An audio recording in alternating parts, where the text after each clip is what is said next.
Hey everyone, I think that is me live. As usual, I'm very unprepared. Oh, that's what I'm hearing. I always get this muted, but I'm a wee bit unprepared just now. Hang on, let me just find my bearings. And do we have chat? We have chat. So hi everyone, welcome. Thank you very much for being here. Let me go through and say a quick hello to everyone that's here. So I've got Hen's here first. Hi Hen, and then we've got Simon's here. I've got Sorsha. We've got V Kestrel. We've got Jackie Jacaranda. Diane from Wood Thrush Cottage. I've got Justin's here.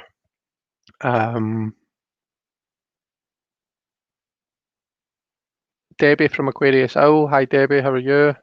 Robin from Toadstool Tarot. Ishi's here. Hi Ishi. Lovely Naomi.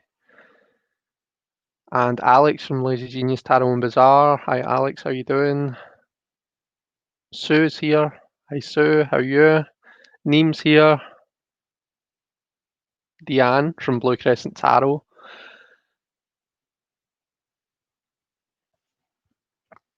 Have I caught up? Have I caught up? No, I've got lovely Jamie from Wandering Mountain Bardic Path.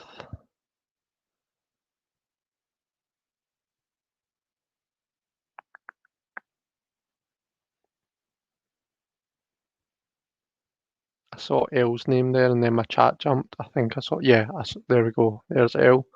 Hi Elle, how are you?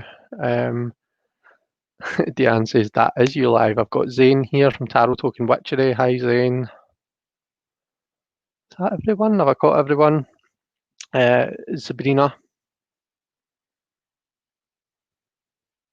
Jonathan Daly, Shadowed Woodland.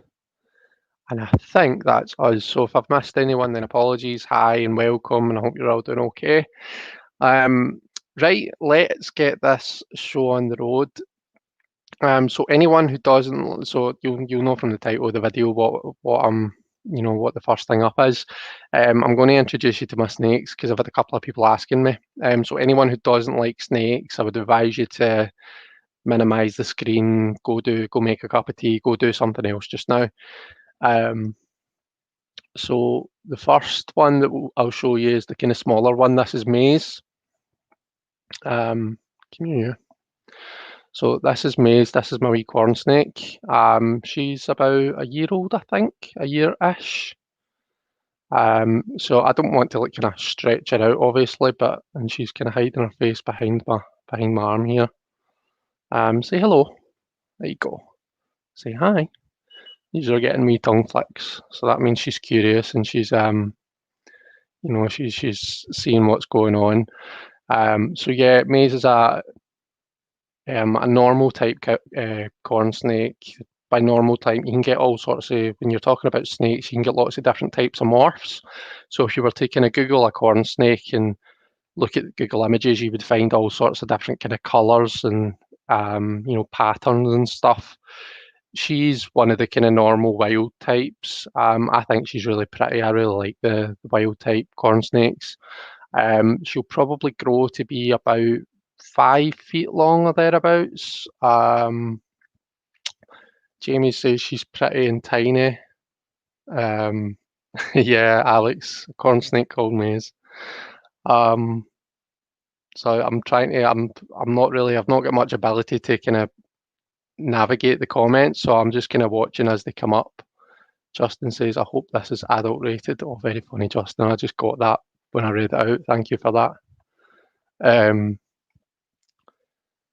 Saoirse says she's cute. Well, there's nobody saying she's horrible. That's nice. Maize looks like what we would call a garter snake. Yeah, so garter snakes are a bit different, Justin. Garter snakes are actually one of the only snakes that you can cohabitate and that you can have together, living together. What does she says, Diane? So Maize eats mice, and as a corn snake, she'll be on mice all her life, I think.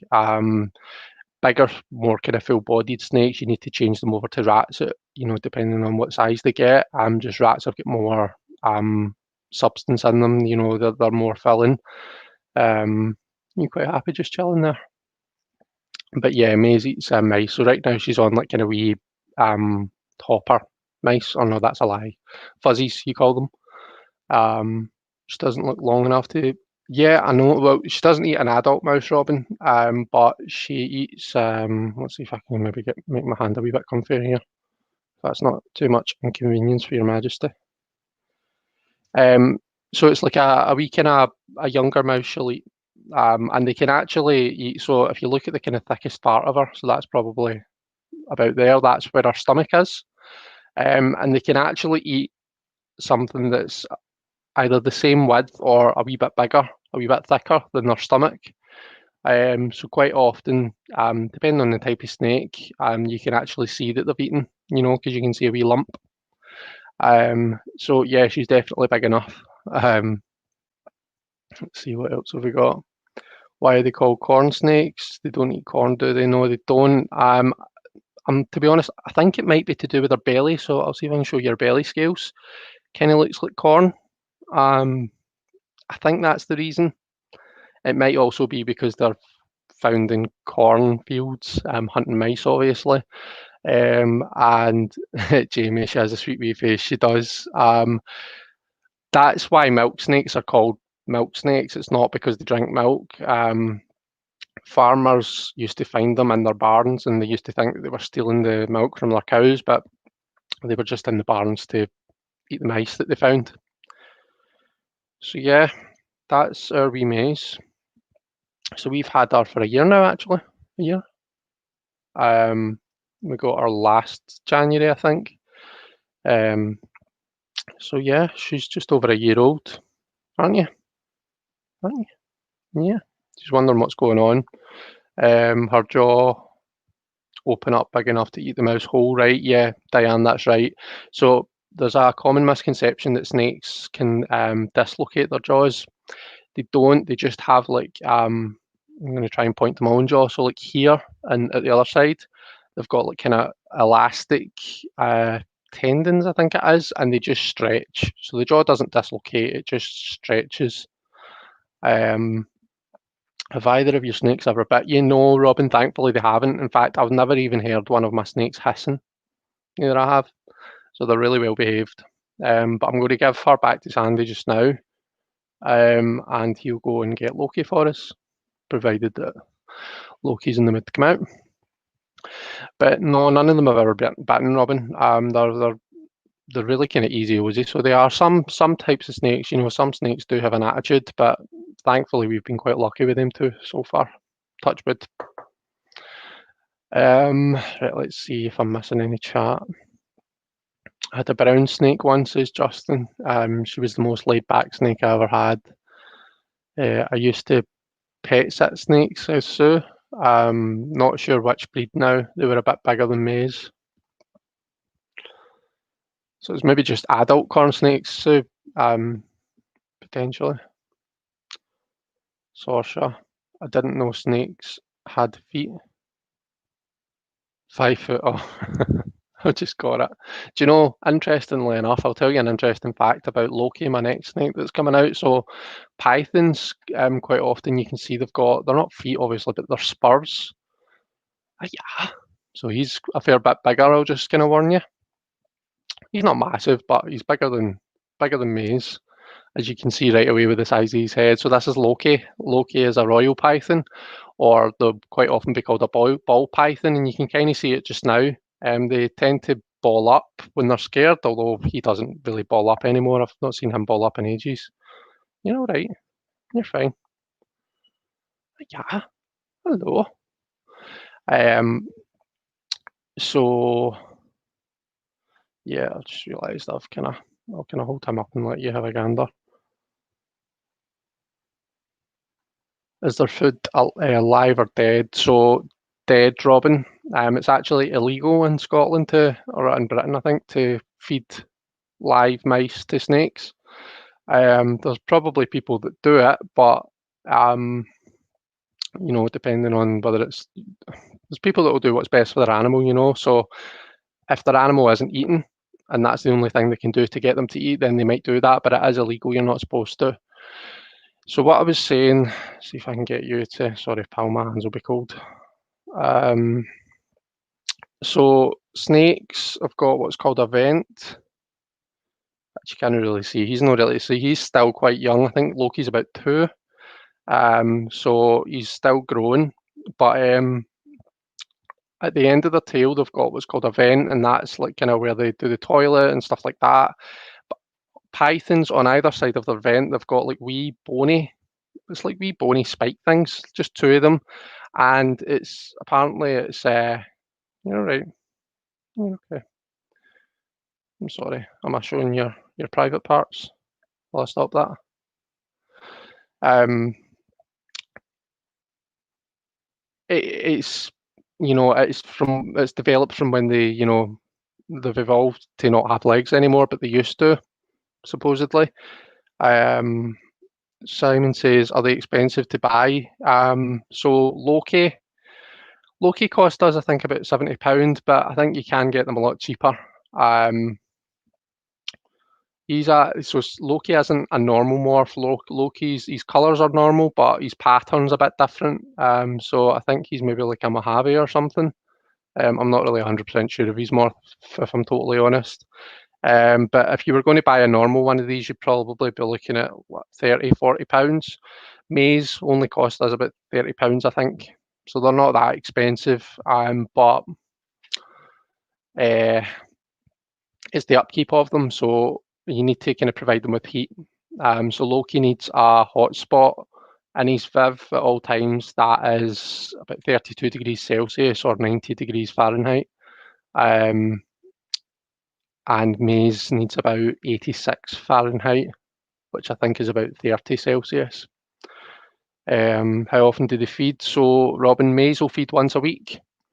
Loki feeds, I feed him once every 2 weeks because he gets quite a chunky rat for his size. He can take, so you see how thick he is. He can take a prey item that's, right. He can take a prey item that's about 1.5 times his thickness. How long did they live, Susie? So Loki can potentially live up to his good 30, 40 years old. So they're a long-term pet, so they are. Elle says, the internet never lies, Hen. I've taken that quote out of context, but I'm going with it. Their patterns are so pretty, says Robin. Yeah, Loki's gorgeous. And he's actually, Robin, you'll appreciate this, he's got a wee musical note. I don't know if I can find it and show you. In fact, it's kind of right here, so it is. So I don't want to annoy you too much, do I, pal? No. But he's got like a wee, what do you call it? The 2 kind of half-beat notes, Robin, that are joined together. I should know, I've just had a blooming piano lesson. Do they digest and dissolve the bones or eject them? Sorry to be... No, you're fine, don't worry about asking. Yeah, no, they digest it all and they poop it out. There's another misconception is that snakes regurgitate their food. Like they're supposed to do that, and that's not true. If a snake regurgitates, then it means there's a problem. So yeah, they digest everything, and they pass it out just like normal. So yeah. Hen says, like I told Chris, the day my son learns to look after himself is the day that he can have a snake, and so far I'm pretty safe that that's not going to happen.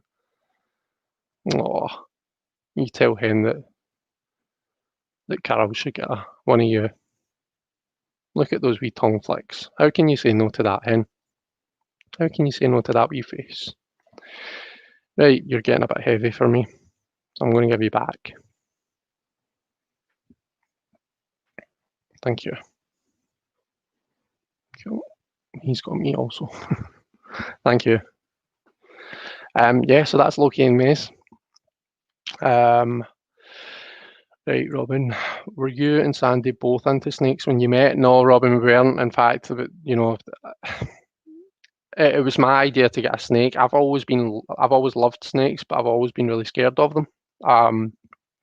And it was the same with birds as well. I'm terrified of pigeons. I hate them. And when my friend first got her budgie, I was scared of it, but I ended up getting wee Oscar, and I've had him for about, gosh, since 2012. So a good 8, coming up 9 years now. Elle says he's so boopable. But yeah, Sandy wasn't really into snakes at all when we met. But he loves them too now. Do you know what I mean? He's always always checking their water and always making sure they're okay. Neem says, I just don't view snakes as good companions, more of a nice part of the scenery and a well-closed tank. Yeah. No, I get it. I get it. It's not as if you can kind of cuddle up. Well, you can kind of cuddle up, but like it's not as if they're like, will show you affection. It's not that kind of pet. So I get it. Do they respond to being petted? I mean, you wouldn't just sit and pet a snake. I don't think it's not really. You can like you can run their hand down them. But you've got to watch if they're scaled. Then you've got to watch that you're not going to run your hand against the scales because that can hurt them. Sorry, I'm just kind of shifting my eyes over the comments to see if I'm missing anything. She says they're both adorable. Just asked if I could have one. It was a clear no from both of them. That'll be you told then, Ashley. See, I answered that. Have we got that? Simon asked how much they are to buy. The patterns are lovely. I think we saw that. Yeah, so feel free to fire questions at me as the night goes on. I'm trying to kind of keep my eye out for people. So Patrice, hi Patrice, it's lovely to see you. How are you? Sean Loreth is here. Hi Sean. Cat. Don't think I said hi to you to begin with. Jacob's here. Hi Jacob. You've asked if he's a Mojave, so I think I said this to you in one of Jonathan's chats, Jacob. I'm not 100% sure what Morphe is. I'm sure when I'm always just paranoid about their tanks being closed properly. I'm sure when I got him, I was told he was like a Savannah something, and I think Savannah is like Mojave and pastel, maybe. I'm not sure. I was going to say I'll send you pictures of him, but I can't do that. Can't do that over here. But like, yeah, he's something like that. But Celia's here. Celia Morale, hello. Ginger Faye, and I can see people saying hi to Gerald, but I'm not seeing them, so I'm not sure if you're Hermit Mage today, Gerald, or if you're Taro Stash. But hello, and I hope you're doing okay anyway. Oh, I've just seen your comment at the bottom there, Ginger. Love the Slytherin friends. Could you send the pics to me and I can send to Jay? Yeah, absolutely. That's what I'll do. Because I've got pictures on my phone anyway, so I can send them quite easily. Squirrels last week and snakes. Don't start the squirrel chat again. So yeah, Alex says, yeah, you got to have a tank that's escape proof or they will get out. Yeah, absolutely, definitely. Yeah, the snakes are escape artists, so they are. So you've got to be really careful with that kind of thing.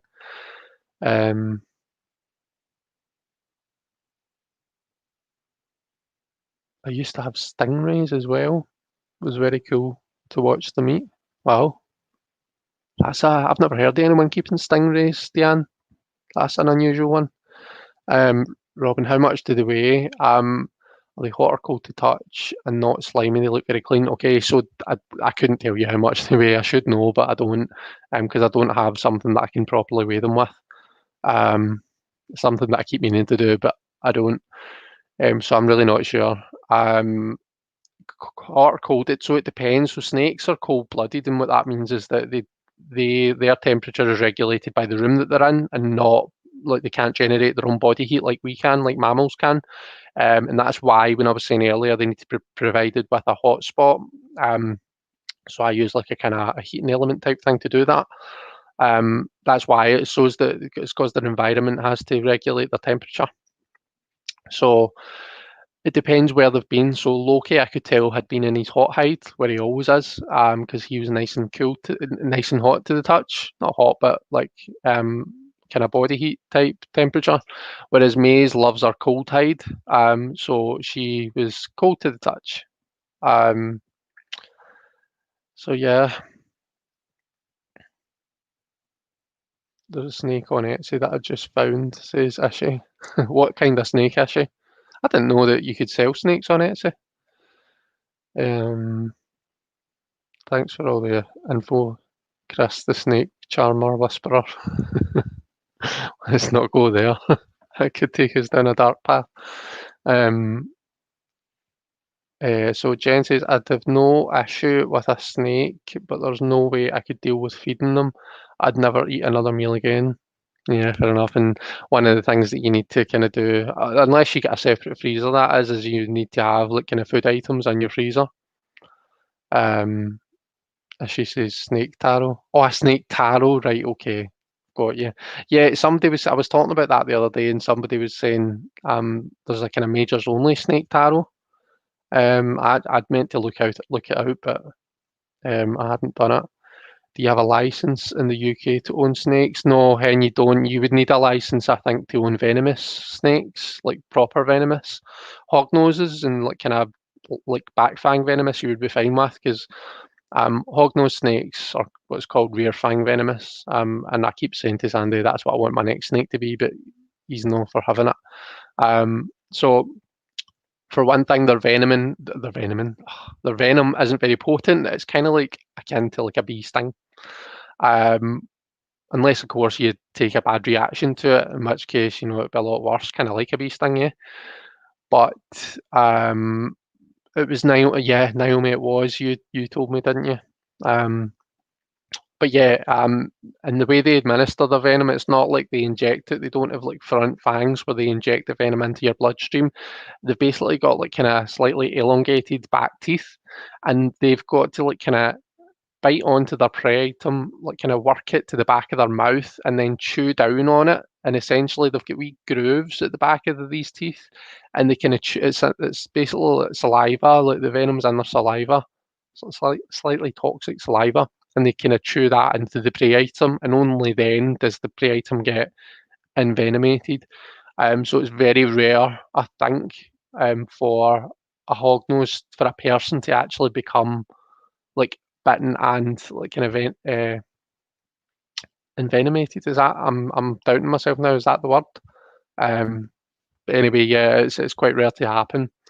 And hognose snakes, I don't know if any of you have ever seen them, but like they've got this, like they scare you away by like kind of bluff striking. So they'll boop you with their nose. They'll go tsh, and boop you with their nose with their mouth shut. They won't actually bite you most of the time. So yeah. Anyway, I'm going off on a whole tangent. Yeah, the herpetology deck says Naomi. So, right, why don't we, as I say, feel free to keep asking questions. What I'll do just now is I'll do the prize draw, shall I? So before I do that, let me just very quickly check that I've not got any more comments on that video. So if we F5 this page, and make sure that L is still the top comment, we should be all good. Yup. So yeah. Right, so guys, what I'm going to do, I don't have the names written down and in a bowl. I'm going to do it a wee bit differently.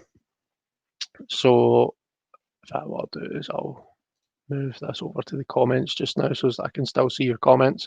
I'm going to share screen here. So I've not shared screen before. It's easiest with two monitors. I've got that. It's fine.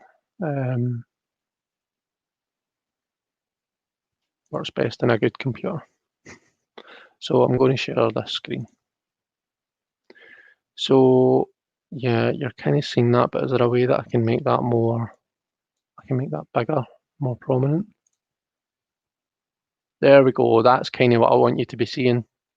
So guys, in the comments, just confirm for me that you're seeing the number picker wheel and you are seeing my spreadsheet with the names that are in the prize draw. I can still see you on the stream here comments. I've kind of moved my YouTube comments away from this screen so as you can see this. Simon says he's unlucky 13, and Justin, you're number 7. That wasn't done on purpose, but when I spotted it, I thought you might appreciate that. I had to release it as a reserve. They can take a finger off easily. I'm not sure what that's about. So you can see it. Justin says I'm number 7. So yeah, I think there's 23 people entered. You can all see that you've got a number here. I suppose you know what the gist of this is. Hopefully you can all see what your number is. Those of you that are here and that are entered. And yeah, I'm going to spin the wheel and this is going to pick a number for us essentially, and that will be the winner.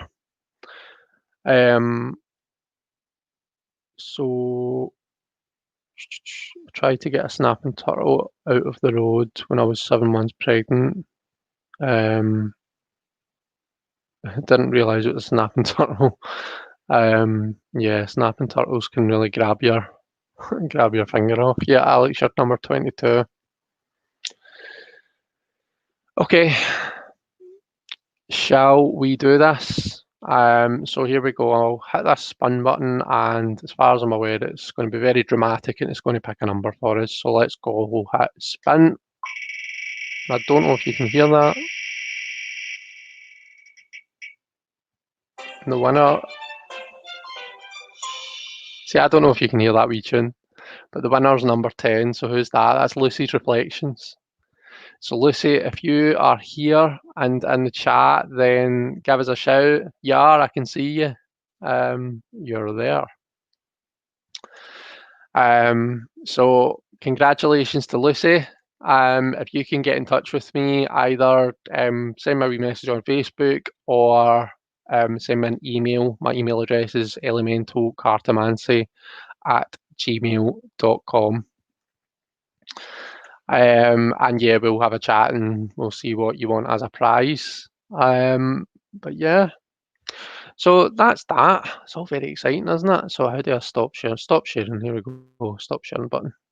And I'm back. So let's see. So congratulations again to Lucy. Thank you very much, everyone, for entering. And yeah, I shall close this down now. And I'll get everything back to the way that I'm used to it being. Right, let's see.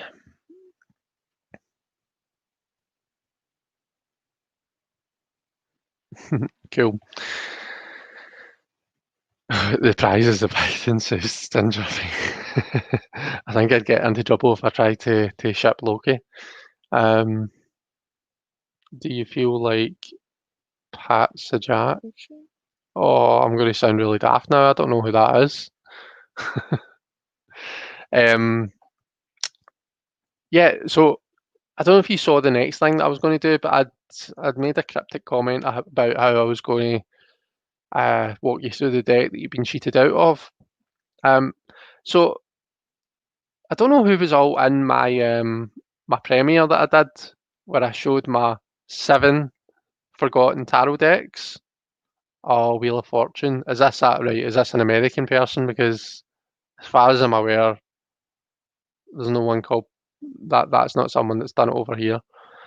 You should be proud not to know who that is, Chris, says Diane. Yeah, in my premiere, I only showed 6 decks. Completely spaced out and forgot about one. Yeah. I didn't even realise until after. It wasn't until I was going through them and yeah, anyway, the deck that I'm going to show you is this one. This is the 7th forgotten deck, the Quantum Tarot. So this is another deck that I've just not used all that much. And it's a shame because it's quite a cool deck. It's got a really good concept behind it, and I think it'd be really good for like kind of daily pools because each card is associated with a concept in like I think it's like physics or science in general or something. Um, but yeah, it's a pretty cool deck. So it's got let me just change around. Cool. So the box is one of these kind of low Scarabeo boxes that it's on and off like that. Nice, solid, sturdy box. The book is kind of like your medium type white book. It's got decent information, and like I say, each card is associated with like some sort of concept in like physics or science or whatever. So for example, we've got the Fool here. So that's the card that's in front of you there. And the Fool is associated to the Big Bang, which I suppose makes sense. That's how it all begins, isn't it? The Fool represents innocence and new beginnings. He has no experience of life and so is open and fearless. What journey are you ready to embark on? So I quite like that. It gives you kind of enough to know about the card, but not so much that it's overloading you with information. Let me just see. So we've got the card meanings. Oh, hang on. Oh, wait. Sorry. So it's got that. So what I was showing you there was just kind of at the start, and that's just like a kind of wee bit. But then I'm noticing that there's more. There's like it then goes on the advanced course. So it then gives you another bit about the Fool. It says the Fool symbol. So it's you've got all the cards kind of abbreviated. You've got some spreads here. Two spreads. And then you've got more detail. So the Fool symbolizes the Big Bang, the creation of our universe. According to the theory, the universe was born in a single cataclysmic explosion around 14 billion years ago. All matter was created within the first few seconds after the bang, though galaxies and stars took many millions of years to form. The quantum Fool represents something new that has emerged. Um, the butterfly struggling forth from its chrysalis. The Fool has no fear because he has no life experience. He is ignorant of danger, but also completely open, without prejudices or hidden agendas. He sees things as they are, even if he does not have the wisdom to understand them. So that's the kind of information you're getting on each card. So that's why I'm saying it's quite cool as like a kind of wee daily card pool type deck because you're getting like kind of you're getting a fair bit of information. You're learning something about the kind of the physics concepts that are behind it as well. Um, Gerald says he's ordered it based on mentioning it to him. It should arrive tomorrow. I mean, see it just as if you're not interested in the kind of physics behind it all, just as a tarot deck, I think it's pretty cool. It's based on Rider-Waite-Smith, basically. You said I want to do a side by side between that and the Tarot of Physics. All right, okay, that'd be quite cool. I'll look out for that. Yeah, if you're talking to me, guys, then capital letters or tag me just so that I can see it. But I'll start kind of putting these cards down, and I'll do it in the same kind of style that I did during the premiere. You know, where I just kind of lay them out together. So I think it's a bit quicker that way, and it means you can kind of see them progress from card to card. Yeah, I think that's probably a good amount.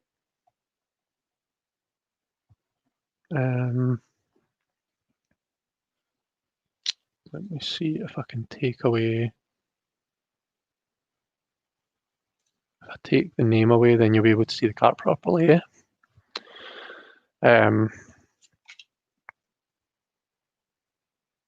So you've got the lovers there is, gosh, what's that called again? It's the gravitational relationship or the gravitational force between two objects. That's the equation for that. I actually did do physics in my first year at uni, so I did.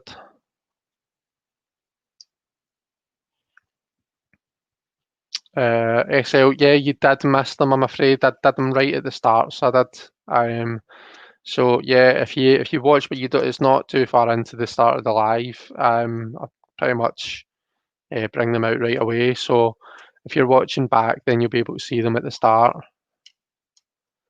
So yeah.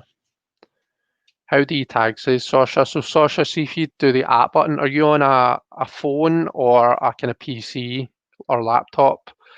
If you're on a phone or a tablet device, well, it's the same. You do the at and then type the person's name.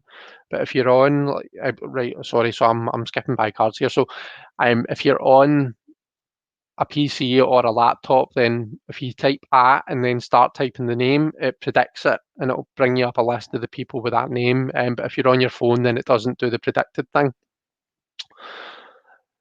So with this deck, there's 2 extra cards. So you've got like kind of, this is the world, 21 is the world as normal.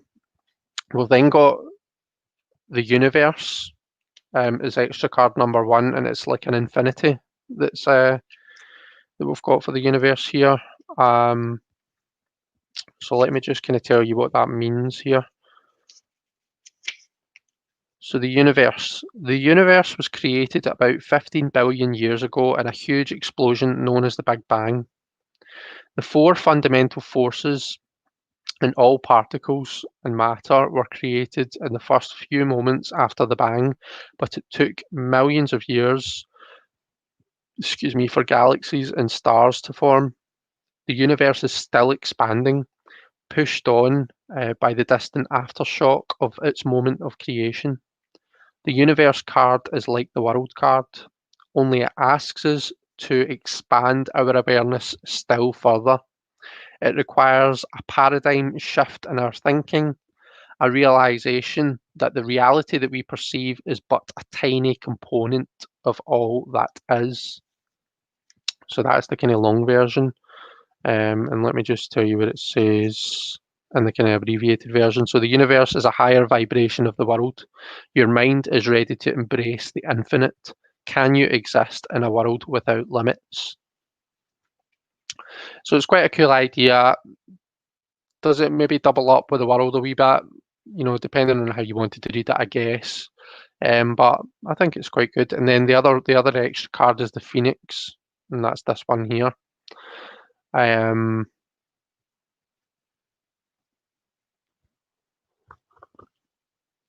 Sorry, just taking a sip of tea.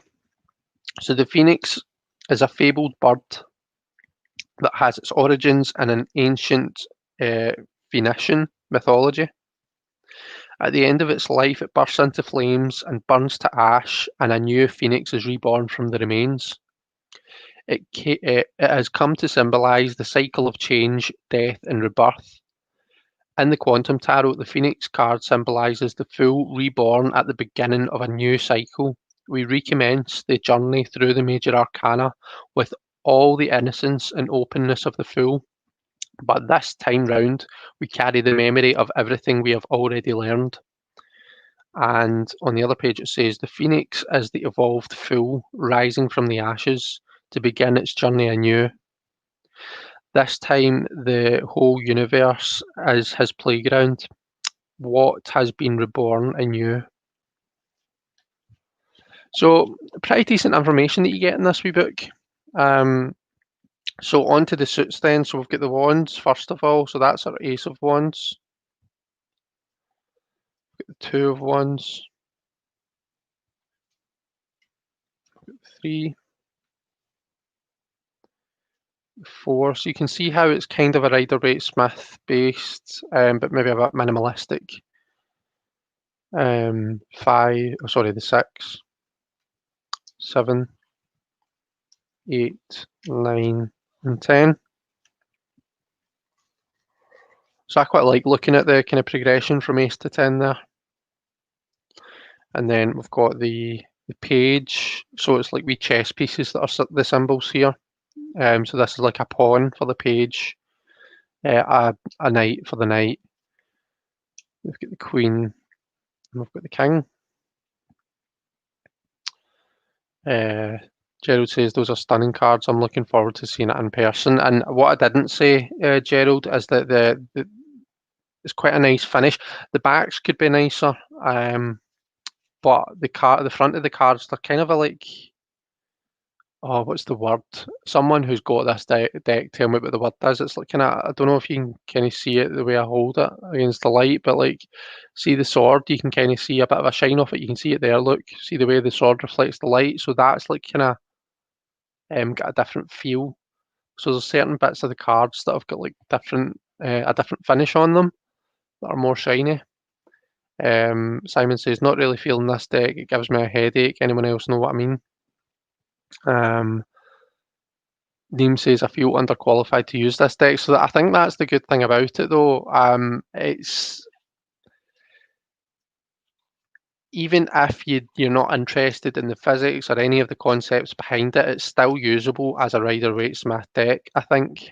At least that's the way I see it anyway. So this is the swords.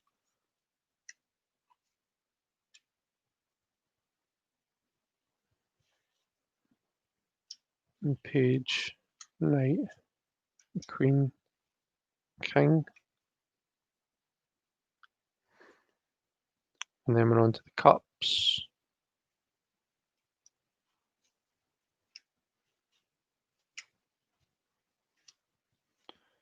Five, six, seven.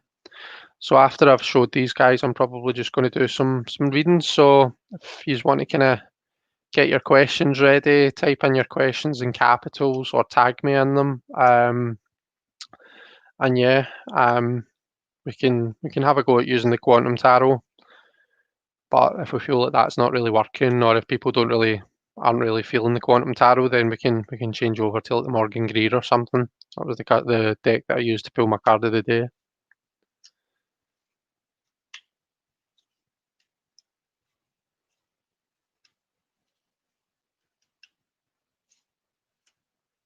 I love that 10 of Pentacles coins. All the planets and then the Earth's moon. I think that's really stunning. Oh, and the sun as well, sorry. Really, really nice. So busy and loud, says Simon. I don't know, I find it quite minimalistic compared to the RWS. It's kind of like, it's certainly not a pip deck, but it's not as illustrated, I would say, as the, as a standard illustrated deck. Page, knight, queen, and king. So yeah, that is the quantum tarot, and that is the yeah, that's the 7th tarot deck that I should have showed you on Sunday, but I didn't. So yeah, Jen says I think it's minimalistic too. It's one of those decks that looks different in person, right? Okay, maybe it's just looking a bit busy on the screen. What was I going to say? Gosh, gone right out of my mind. I was going to, yeah. So Simon, you know how you're saying I'm getting that you don't really like busy decks. So decks like the Apocalypsis and what's the other one? Illuminati and Starman Tarot, all decks like that. Do you prefer like kind of decks with less going on that don't have as much kind of packed into them?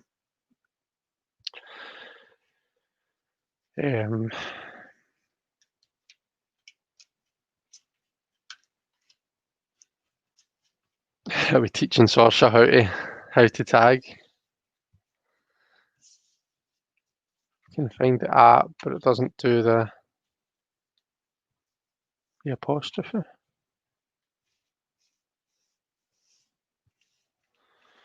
I kind of like busy, but it's got to be sensible. Yeah, I think I'm the same, Justin, to be honest.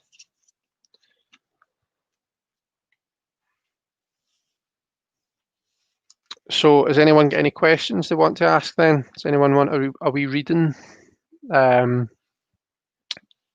like some. I traded Apocalypsis, but I have the Illuminati. Apparently, it's a must.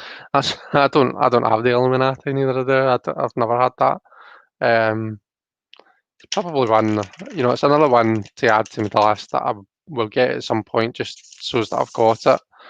but yeah, it's not one that I've got. I have to be in the right frame of mind to use busy decks, says Gerald. Hi Elaine, how are you? So you think it's busy too, but maybe it's just dramatic with the bright colours, maybe. Well, we'll see how it reads, I guess. I won't speak before I've actually properly read with it. But yeah, visually I find it okay in person anyway. The Illuminati is my fiance and my couple deck, says Gerald. Jackie says, can I have a general reading for the rest of the month? Of course you can.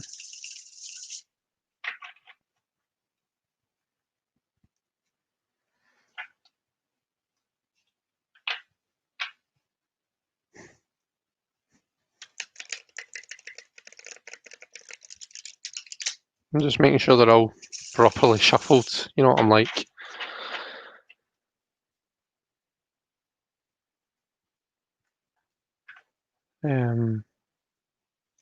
Yeah, you're a fellow Scot, aren't you, Elaine? So yeah, I remember your name.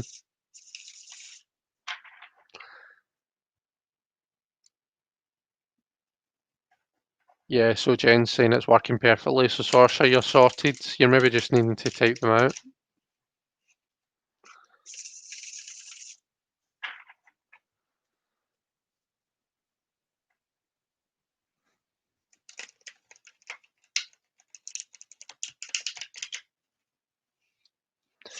So how has everybody's Thursday been anyway? We're nearly at the end of the week. Tomorrow's Friday. Happy days. Has everybody had a good day today? And is everybody looking forward to finishing up tomorrow? Those of us that don't work the weekend, that is. Yeah, Saoirse, you won't see it when you tag someone else, but you'll only see it when somebody tags you. It won't appear orange. It will just appear with the @ in the name. She's retracted a wee message there. Yeah, Simon, I did. Thursday's my busy day. Had work. I was working till 5, and then we had dinner. My friend had got us this it's kind of like a hamper thing from a local Italian restaurant, and it's just like kind of the ingredients for a kind of spag bowl type thing. Sandy made it, and he made it with only like a wee bit of the spaghetti mixture. But my goodness, was it spicy? Seriously, like way too spicy for my liking. I couldn't even finish it. But yeah, that was dinner. That was good. And then we had Quarren stream, and I was practicing piano whilst I was watching Quarren stream. And I had my piano lesson, and now I get to chat to all you lovely people. Right, I think we've shuffled these quite enough. So let me get this back onto the chat. So, see Jackie's question here. Can I have a general reading for the rest of the month, please?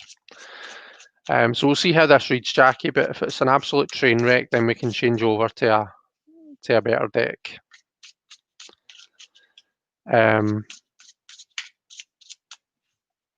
Okay, so I'll do like the kind of strengths, weaknesses, asset, opportunity, and then we'll see what just remind me to add them up, because I know that sometimes I tend to forget. Strengths, you've got the Ten of Wands there, Jackie. So quite often the Ten of Wands is quite a difficult card to get. It's quite a difficult kind of pill to swallow. Quite often it's telling us that we're taking on too much, that we're trying to do too much. Given that it's coming up for you as a strength, then I think what that's saying is that, you've got a lot on, but you're managing it well. The lesson for me behind the Ten of Wands is knowing when to delegate or knowing when to break the task down into smaller bits. And it seems like you've got that in the bag. Now, for your weakness card, you've got the Hanged Man. So it's interesting because the Hanged Man quite often is encouraging us to look at things from a different point of view. You know, it's like pushing yourself. You're maybe pushing yourself a wee bit too far. Maybe that's what this is saying, because you know it's the story of Odin, isn't it? Where he's like kind of he wants to be hung from the tree upside down. You know, the idea is the blood rushes to your head. You start to kind of you start to go to a different place. Um, you're pushing your body to the limits really, and that's when you start to kind of get all these kind of epiphanies, and you start to see all this stuff. But if this is coming up as a weakness, then you know when you're dealing with your 10 of Wands situation, although you very much seem to have things in control, don't forget that you need to stop and take a rest and look after yourself every now and then.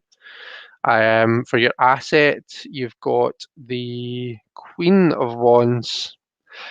Jackie, I swear to goodness this card stalks you when I read for you, because I think this card, I know I've only read for you a few times, but I'm pretty sure this card has come up at least one other time, but I'm guessing every other time for you, because I swear I associate this card with you. Because for me, the Queen of Wands is like the celebrity of the tarot. She's you know, she's always out there, and I'm sure I used it before to make a joke and say that you should start a channel or something. You know, you should really put yourself out there, because that is the Queen of Wands. You know, she's not afraid to put herself out there. So for me, your asset is your kind of um your personality. Um, you're not scared to kind of for people to see you. You're an amazing person.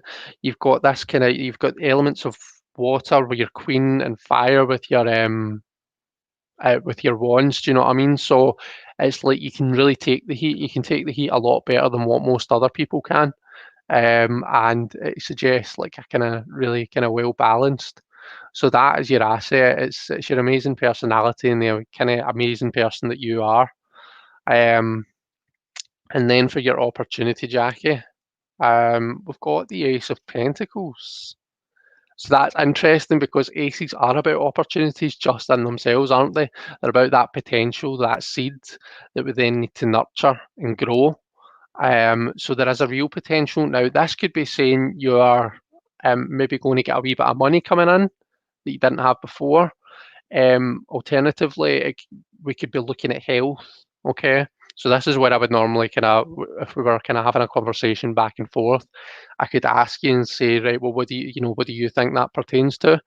But you know, in terms of just talking broadly, pentacles, we're talking our material world, all of the things that make us feel secure and safe, and we've got some sort of new energy coming in, some sort of new potential that it's not a promise of complete success. It's something that we're going to have to work on and grow, but it's definitely good as an opportunity coming in.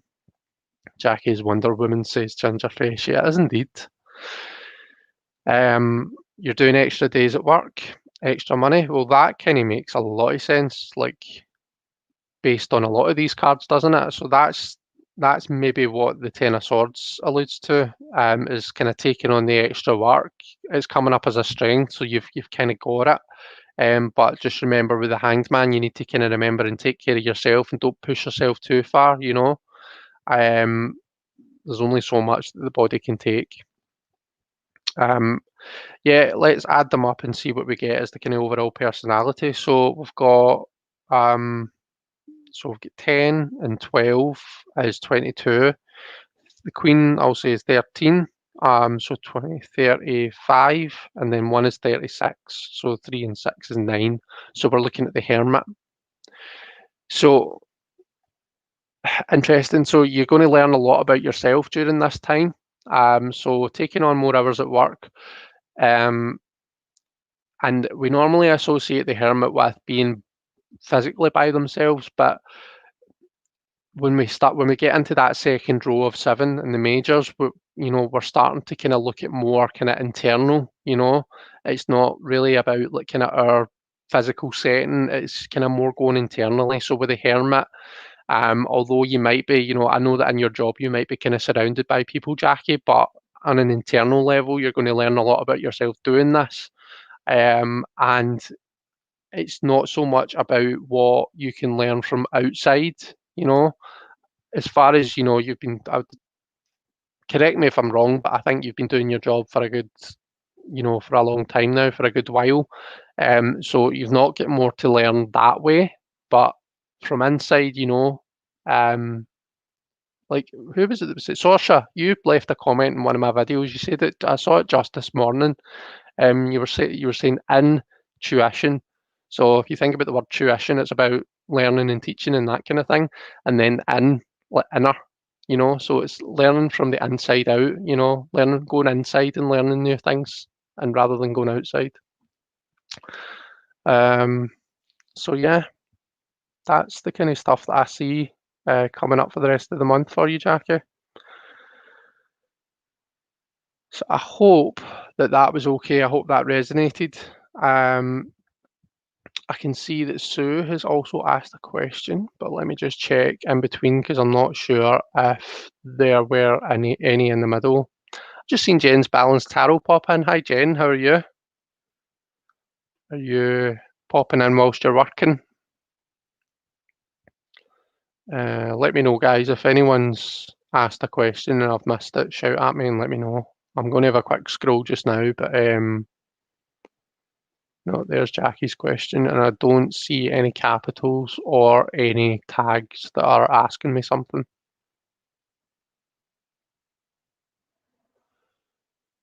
So as always, I'm just keeping my eye on my phone to make sure it's not bursting into flames. Oh, so I think Sue's next. Where are you on here, Sue? There we go. So could I have a reading focused on finances, please?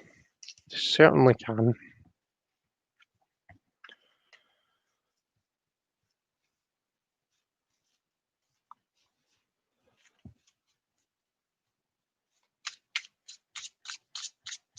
So you're going to treat yourself to a new deck on payday, Jackie?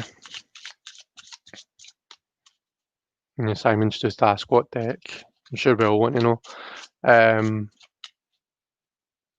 Jen says, please forgive me for not tagging individually. Darn the multitasking, don't you worry about it. I am announcing that Jen says hi to everyone. There you go. Possibly the Everyday Enchantment. What a great deck.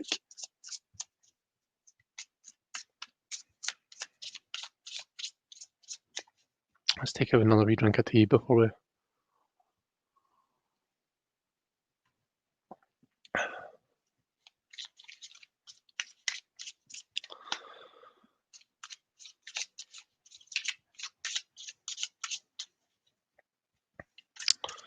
So I'll do a wee 3-card spread here, Sue.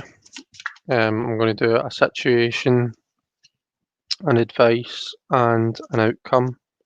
Way around do you go? You go that way.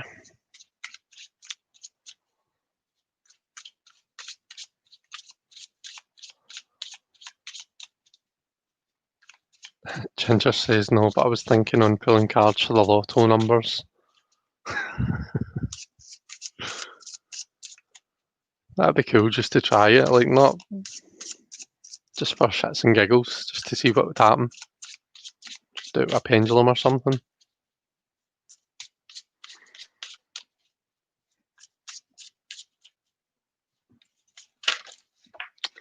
Oh, for goodness sake.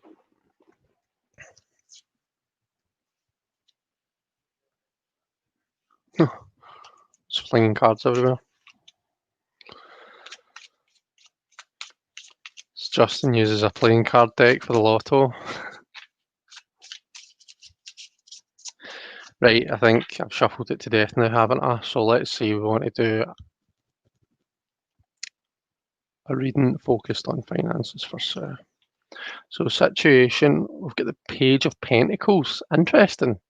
So coming into a new situation,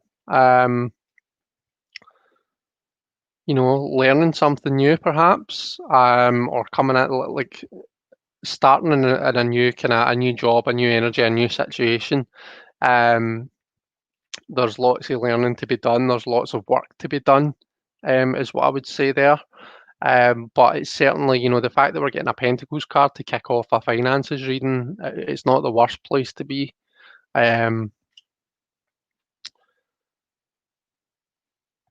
So the advice, you've got the 9, which is the Hermit. Right, okay.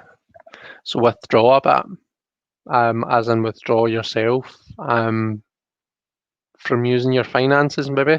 Maybe it's saying that now is a time to save rather than a time to be spending. I know none of us really want to hear that, but so you just said, I've just been looking for job vacancies, right? Okay. How, if you don't mind me asking here, Sue, how is the whole house situation? Has that moved on at all? Or are you still pretty much in the same scenario that you were? Um, so yeah, um, the Hermit for me indicates a time to really kind of go within, to learn more. So 2 cards we've got about learning, but learning from yourself. I'd maybe say if you're wanting to look at finances and if you're wanting to save money, um, look at how, your own spending habits.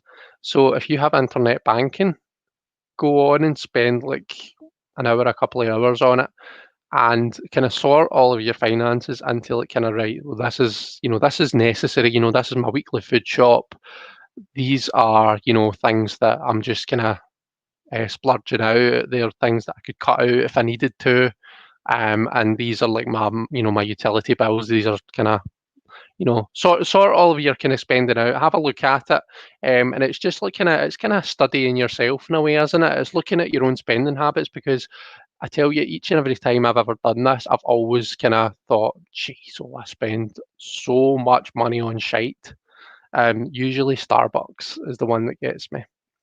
Um, so yeah, that's maybe something that you could kind of look to do. And then the outcome you've got there is the Queen of Pentacles. No, the King of Pentacles. So, I mean, you're starting off as the page, you're ending up being the king. Could you ask for a better progression there? You're starting off coming in as the learner. So you've said in the comments there that you're kind of looking for vacancies, looking at new jobs and whatnot.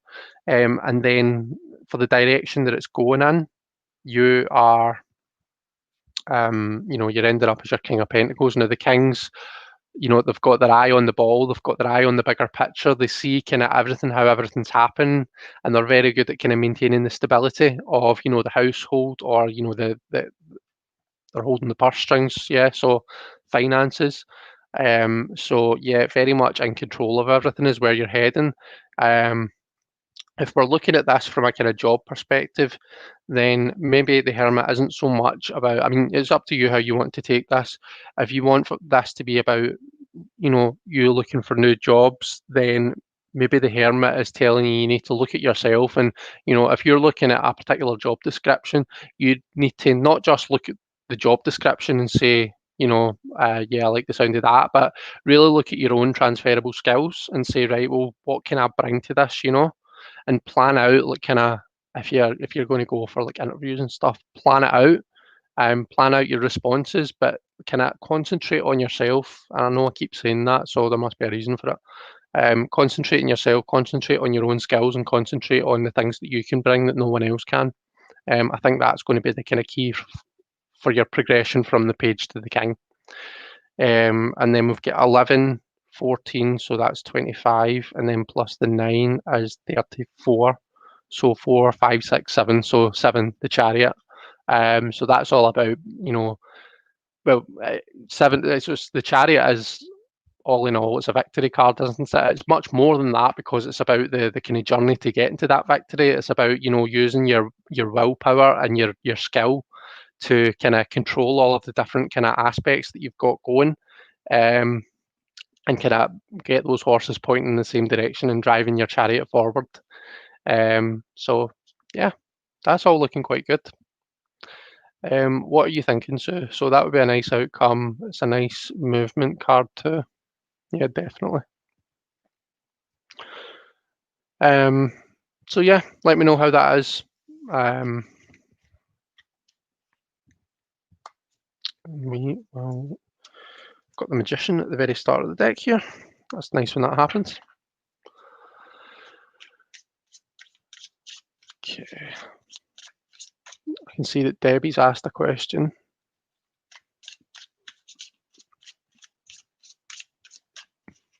Again, let me just quickly cast my eyes between. So there was Sue's question, and I don't see any capitals or tags in between then. So Debbie says, can I have a general reading for the weekend? Of course you can. So with my general readings, I've really kind of been getting into this kind of 4-card spread that I'd just done with at the start with Jackie. So I'll do another one of them if that's okay. You're very welcome. So yeah, I can see that Asha's popped in. Hi Asha, how are you? I hope you're doing okay. Sorry, I'm just trying to find, there we go. General reading for the weekend. So I'll say again, in fact, I'll stick it on a ticker at the bottom so that you can see. Anyone who wants a reading, just either pop it in capitals or tag me.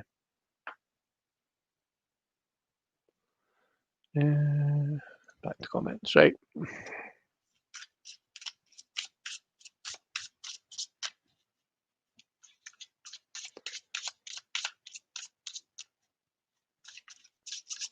So this deck's actually turning out to read okay, I think. If I had more time, I would be kind of obviously,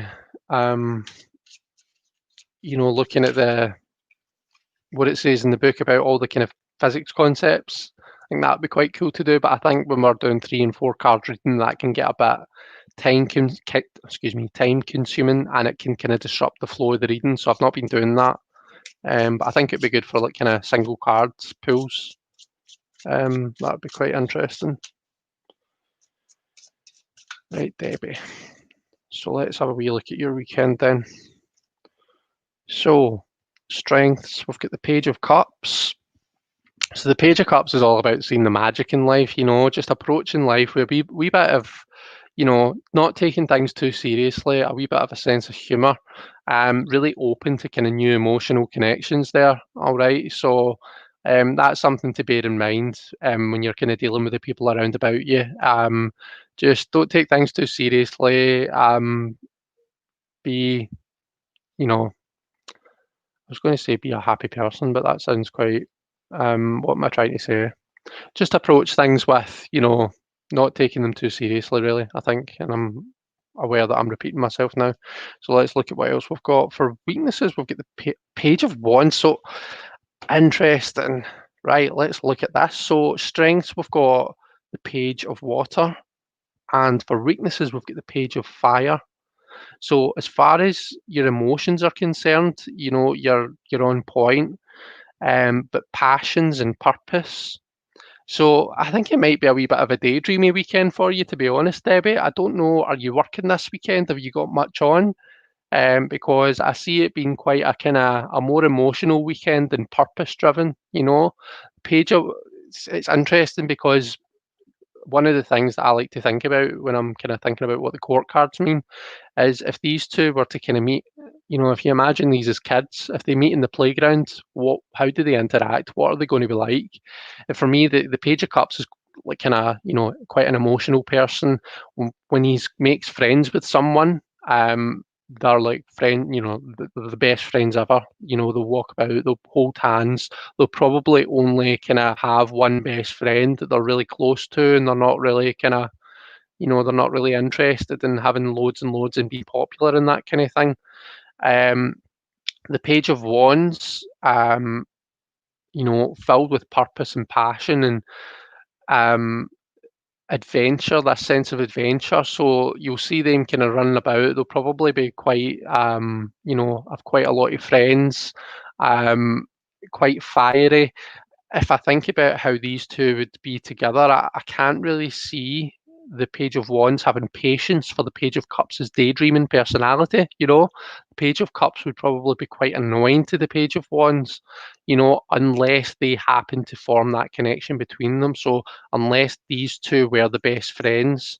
So I suppose for the weekend, the challenge for you is aligning your water and your fire together, aligning your emotions with your kind of purpose and your passion and whatnot, and that sense of adventure that comes with the Page of Wands. Um, when I look, just if we kind of take this out of the equation just now, just looking at the Page of Wands and thinking about him as a person and what weaknesses he might carry and what this card might be speaking to, because remember, this is the weaknesses position. The Page of Wands, as much as he loves adventure and has lots of kind of new ideas all the time, he's often not very good at seeing those ideas through to the end.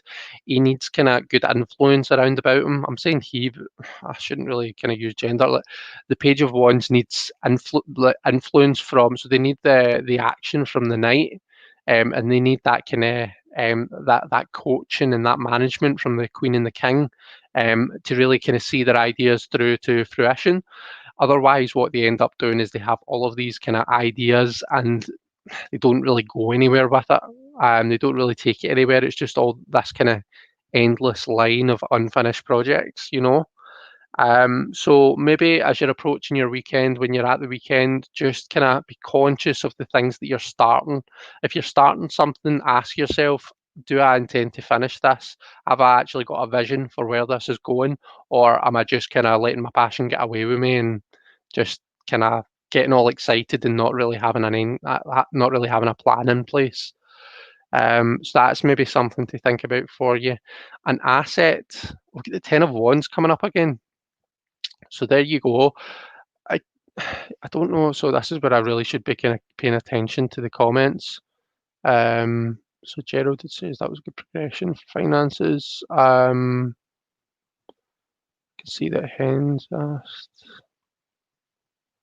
Just looking to see whether Debbie's said anything else, because I'm interested in whether you're actually working at the weekend, Debbie.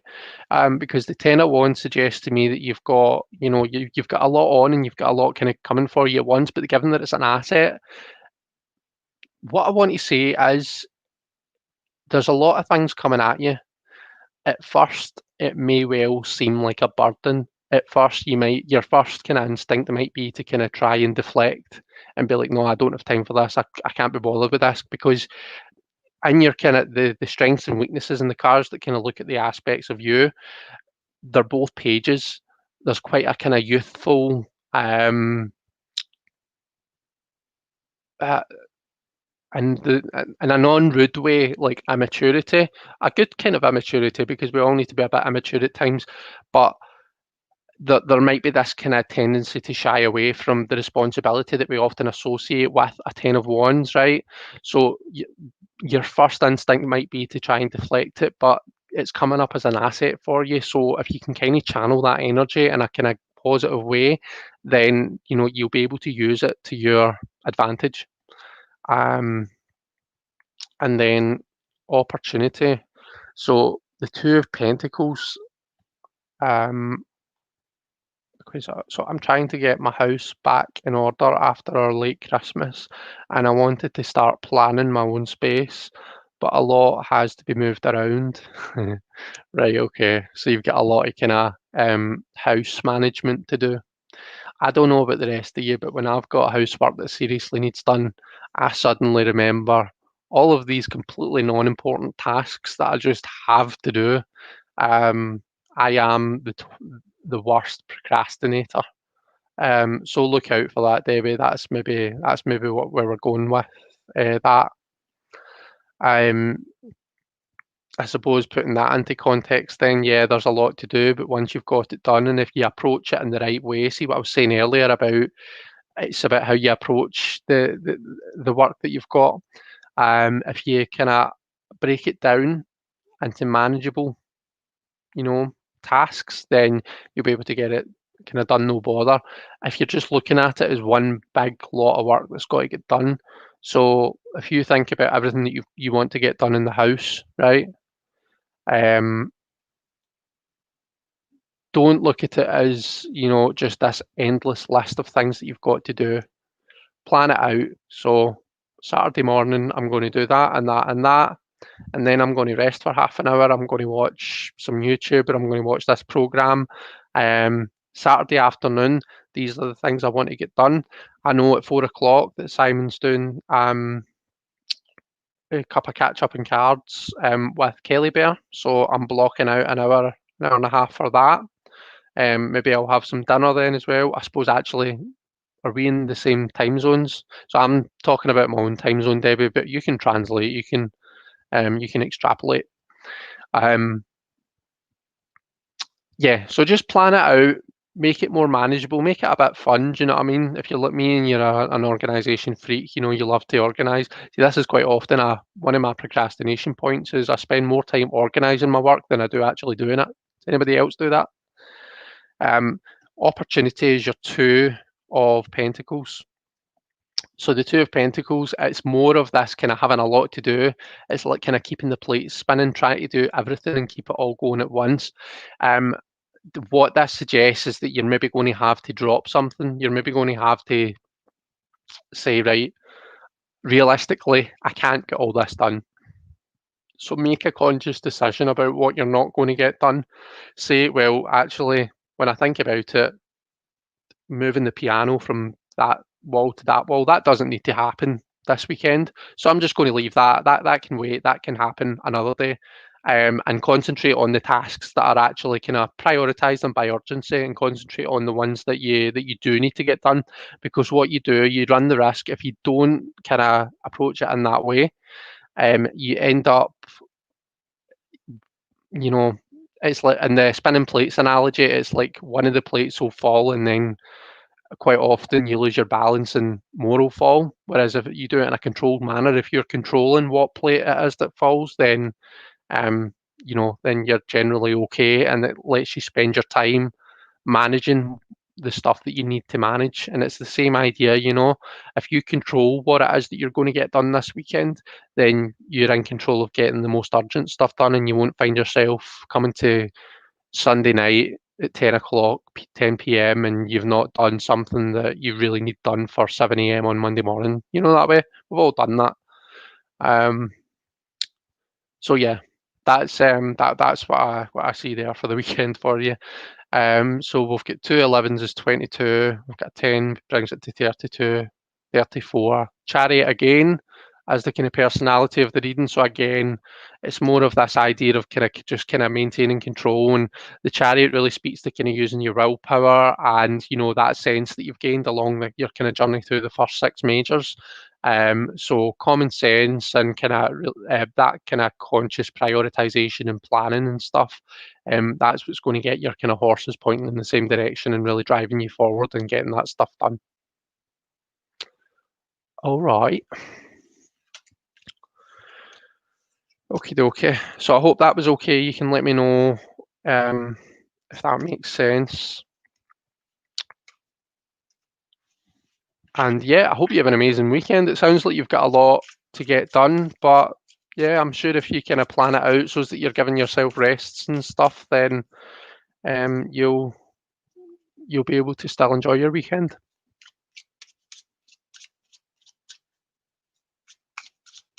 Sasha says I set a timer for boring jobs, say just 10 minutes and then something else.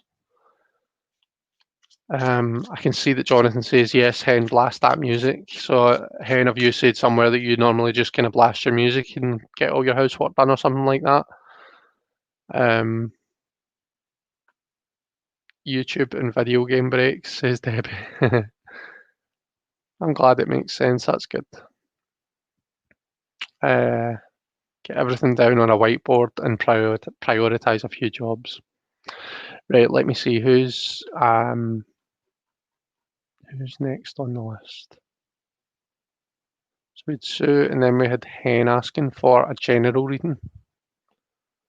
So let me see if I can find you on here, Hen.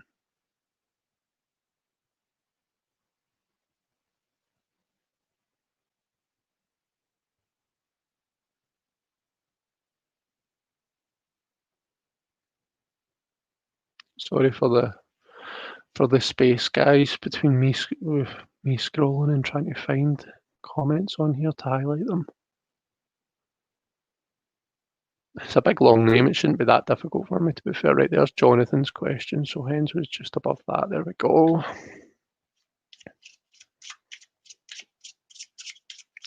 And Asha says, hello Chris, I am okay, thank you. It's good, I'm glad to hear it. I'm glad to hear you're doing okay.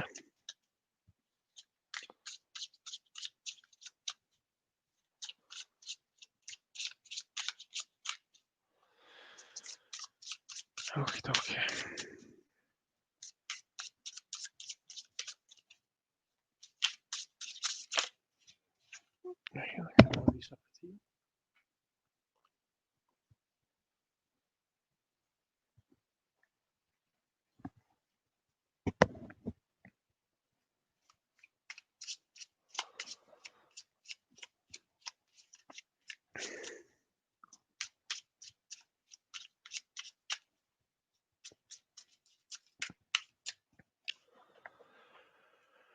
Right, a general reading for hens. So let's see, strengths, we've got the Ace of Swords coming in, Jen. So your mind is your strength. I think we all know that. We certainly didn't need a pack of tarot cards to tell us that.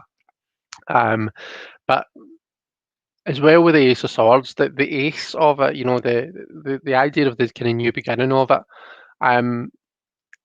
coming up with new ideas springs to mind, but also being able to kind of put yourself in that, you know, wipe the slate clean and approach things with a new mindset, with a beginner mindset, in order to kind of maximise your intake, your learning. That strikes me as a strength for you with that Ace of Swords card there. Now on the flip side of that, we've got the Emperor, and is that not your personality card? We've got the Emperor coming up as your weakness there. So that's interesting because I'm pretty sure I remember from the video, you're live with you and your family. You and Carl both have the Emperor as your personality card. Correct me if I'm wrong. So that's interesting. You said, yep, it sure is. So, yeah, so what are we saying there? So we've got the idea of the new beginning, you know, the ace coming up as a strength. So you're fine at the start, but it's at the fore. It's when it comes to like kind of bringing the stability, bringing order out of the chaos. Are you maybe, is it maybe just about being a bit scatterbrained, Jen? Do you feel particularly as though you've got a lot going on just now, and you know you're finding it difficult just to kind of manage your own thought processes and kind of gauging how, what am I trying to say? Because the reason that I'm saying this is because we've got a sword as the first card, yeah. So I'm very much kind of looking into the realm of the mind here. Good memory, Chris, and we're both so not organised or emperor-like, very scatterbrained right now. Right, okay. Let's look at some more cards and see what's coming up for you then, and see if we can get some. So an asset. So you've got the Three of Pentacles coming up as an asset for you. So that could suggest a couple of things. That could suggest the kind of work that you're doing right now. Three of Pentacles is all about kind of action and, you know, taking like expansion in the material realm and the realm of like kind of money and health and anything else, you know, that makes us secure and safe. I like to the Emperor is all about that kind of security and safety as well. He, you know, being the King of Kings, he oversees all of that stuff, and he is the kind of ultimate guardian of that security, of that safety. So there is growth happening. You know that you've got growth there as your asset. You've got the three as your asset, but the four is the actual bringing order to it that you're maybe struggling with. So it's not like there's no opportunity. It's not like you've not got the opportunity there. And the next card, of course, is going to be about opportunity. It's just kind of ordering everything, you know. I feel as though I'm kind of talking in riddles and just kind of being very wishy-washy here. Let's pull the last card. We've got the Queen of Pentacles as the opportunity. So we've got two Earth cards coming up here. We started off with the swords, with the air and the mind, and then we see it kind of the image that it casts onto your kind of material world. You know, we've got the asset as the actual work that you're doing at the moment, and also it can be the people around about you. You know, there's something there that you can latch onto and that you can use that might actually off balance what this is saying your weakness is. So there's someone around about you, whatever it is that you're feeling, you know, that you can't bring order into, the order that you want to. There's maybe someone around about you that you can kind of lean on to help you there. And there's the opportunity. Mm, yeah,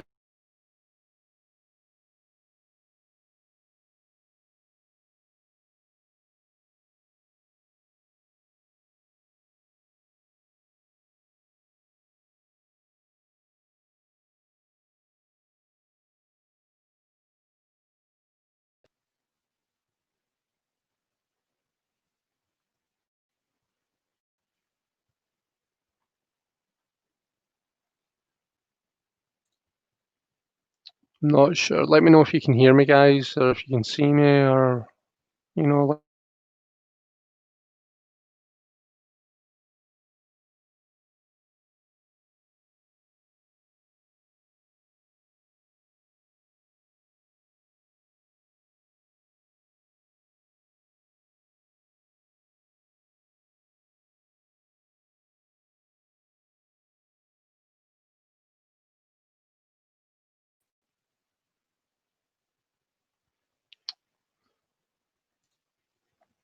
See, this is reconnecting, and now I'm starting to be able to hear myself. There we go. Right, Jamie says that I'm back. You can hear me. It goes in and out. Says Debbie. You came back briefly. Tick. We've got frozen. We've got frozen. um, let's just give it a wee minute, and I'll actually, do you know what I'll do? I'll message Sandy and just say that this has been dodgy. I don't know if he's maybe doing kind of stuff down there that's maybe making it be like that. So just bear with me just now. You know, talk amongst yourselves. Whilst I just.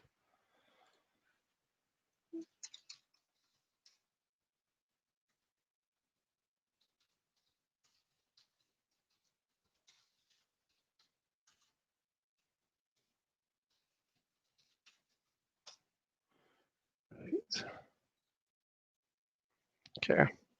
How are we doing? Are we all good now? Does it seem to have kind of restabilized itself? It's murder to happen right in the middle of a reading, so it is. It looks on my screen as though that's fine again. So let me just shut that down and open that back up. So I'm good. Right. Let me know if it happens again. Just shout at me. Right. Where were we then? So we were trying to make sense of this, weren't we? So we've got the 3 coming up as an asset, and we've got the Queen coming up as an opportunity. So I'm definitely seeing that there's someone around about you that can help you out. Where this kind of weakness is coming in, where you're kind of feeling scatterbrained, look at the reasons, look at the root cause of that.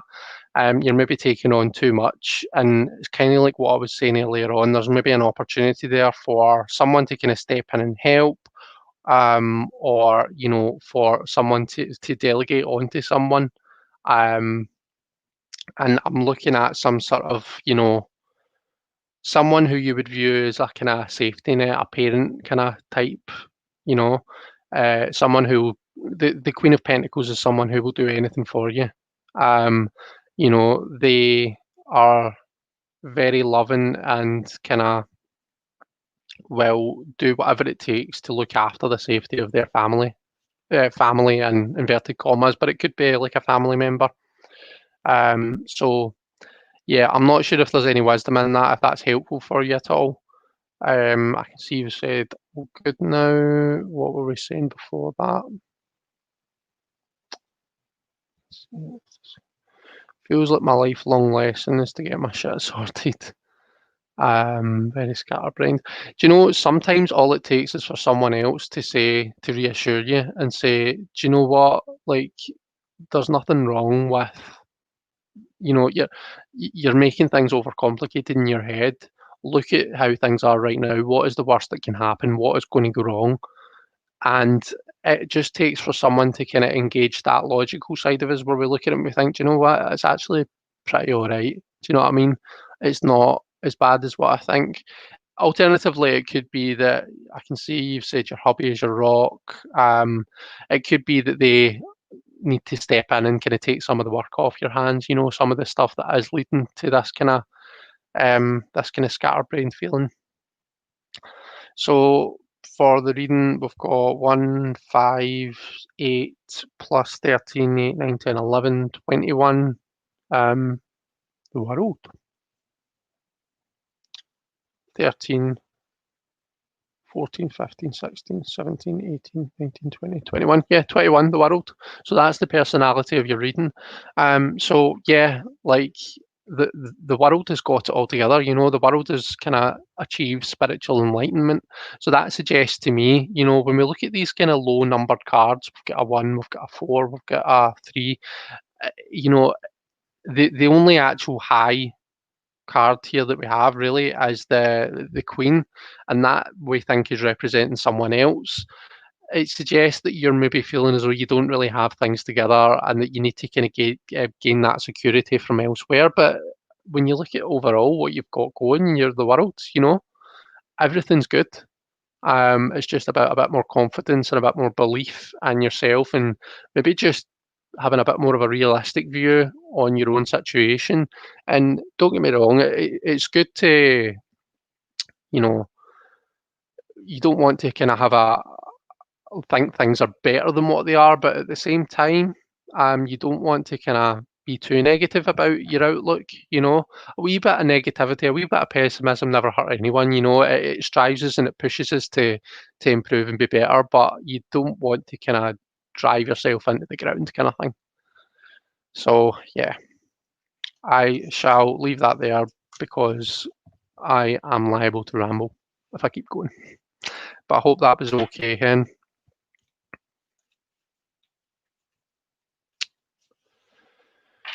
Okie dokie, Jonathan. So can I get a reading on the success of my dark light runes?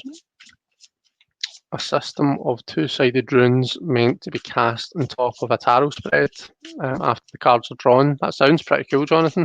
Let me just pop your question onto the screen there. So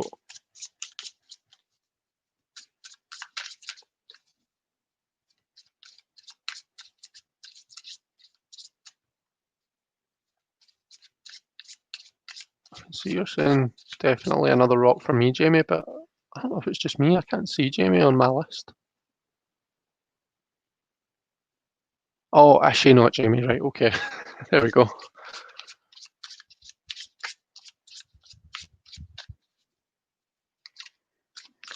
So sorry about the technical difficulties, and I'm sorry, Hen, that it happened right in the middle of your reading. I think it might have given me a wee bit of kind of thinking time, though.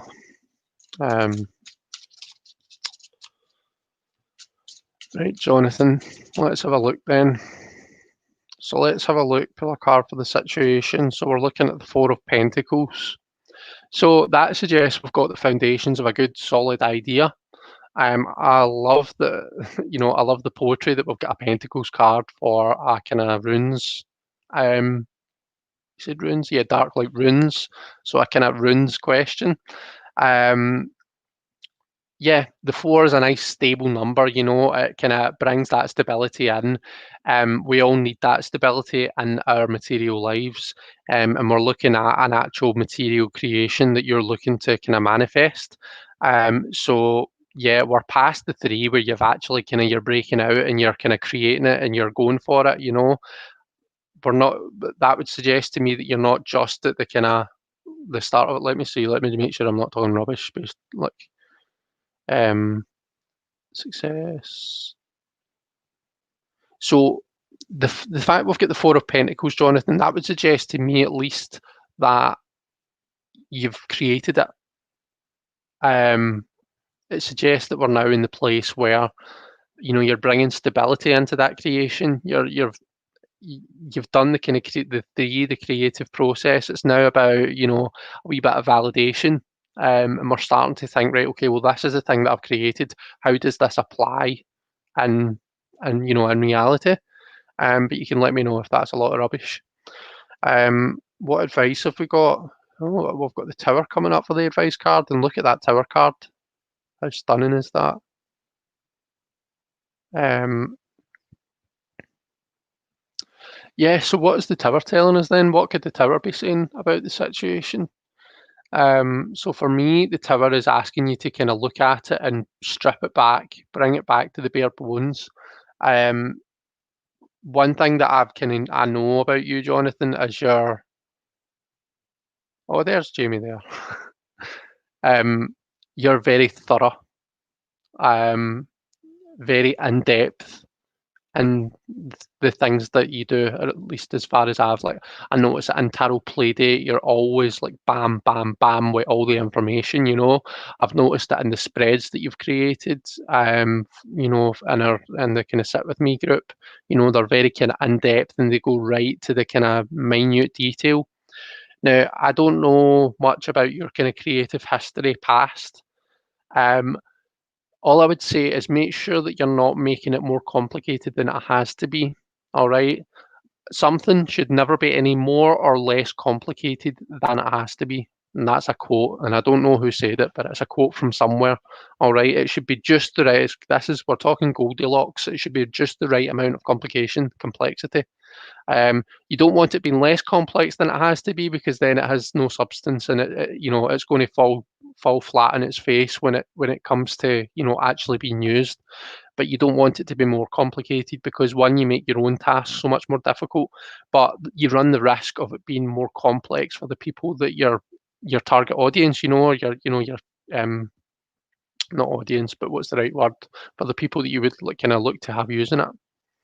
So you're at the point where you're writing up the meanings of the runes and the system in a way that anyone can use them.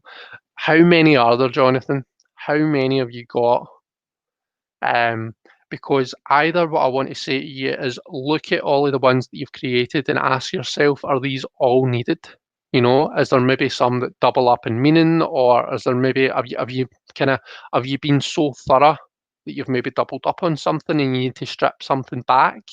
Or is the advice for what you're doing right now, when you're writing it up, try not to write, War and Peace, bear in mind that, as much as you want to be informative, you don't want to write so much that people aren't going to want to kind of read it. Yeah. So I hope that I'm not coming across too harsh here or I hope I'm not coming across as rude. I'm not meaning it in that way. It's just that Tower can be a pretty negative card, and for me, the Tower is about stripping it back.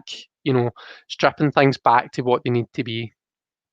And it can be a tough pill to swallow sometimes. But that's what I'm really getting from that there. Now, the outcome is the Moon. Okay. So really kind of getting into that realm, that different realm. When you first step into the Moon energy, it's like you've stepped into the twilight zone. You feel as though everything is kind of turned on its head and you're not really sure what's happening around about you. It's when you kind of learn to accept the energy that you're in, that's when you can really thrive in that energy. Okay. So as a kind of outcome to this endeavor, Jonathan, I'm not going to say that, everything's all fine and dandy and you're going to be dancing about. There's going to be tough times, and I would imagine it's the same anytime somebody creates something. There's going to be times when you're going to feel unsure of yourself, but go with it. Try and maintain that confidence in yourself. Don't let your fear of failure drag you down. It's something that we all have to deal with every now and then, some more than others, but don't let it kind of completely hinder you and stop you. Because if you can learn to kind of negotiate that energy and just let the haters hate, then the moon is a pretty good place to be. And when you think about what you're creating and its intended purpose, that Pisces energy, that water energy, that lunar energy is, that's the sweet spot right there. So you said, nope, totally my issue. The main complaint I got in school with my presentations was too much information overload. Right, okay. So, I mean, you've said there's 13 discs with 26 runes total, so 13 two-sided. So, I mean, that doesn't sound, when you think about runes, that doesn't sound like pure hunters. Pure hunters is Scottish slang for pure hundreds. So no, maybe it's just something to bear in mind when you're writing up your your definitions, your interpretations and whatnot. But yeah, go for that. Go for that moon energy and just be confident in yourself. Let's see, we've got 18, we've got 16, so 20, 34, 38, and then 8 and 3 is 11. So you're either looking at strength or justice, and I think in fact, I can look at the guidebook and tell you. I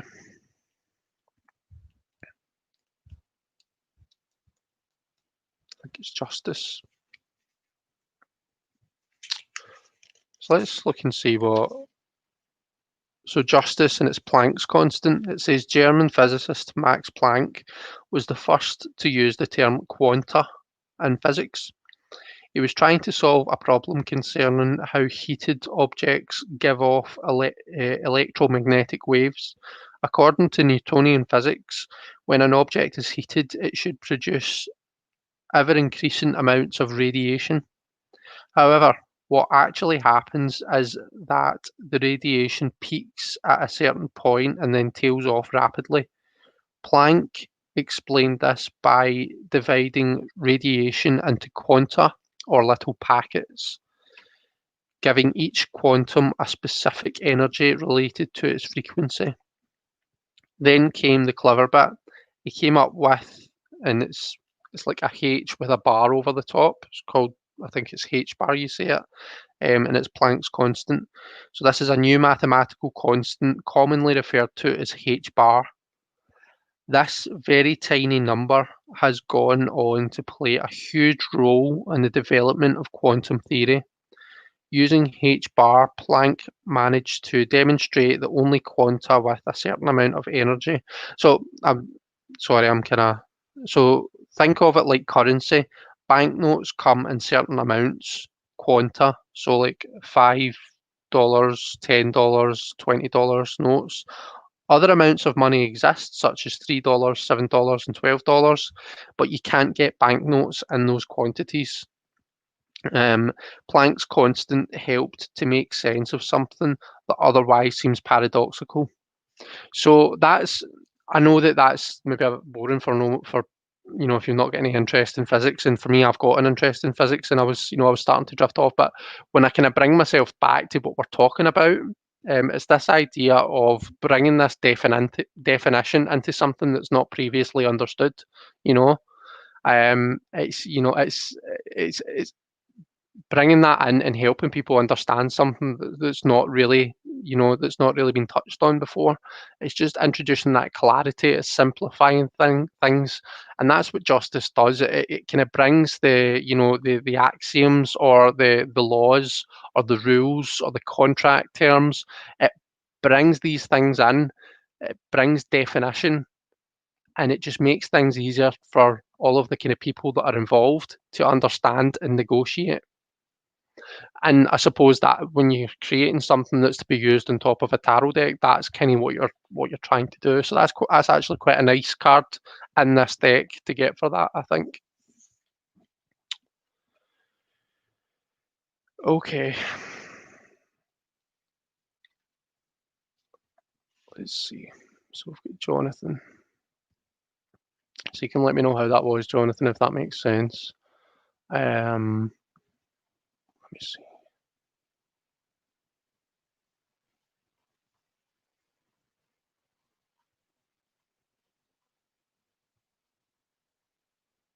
Nancy, I can see that you've asked for a general. Claire's asked for a general for the rest of the week.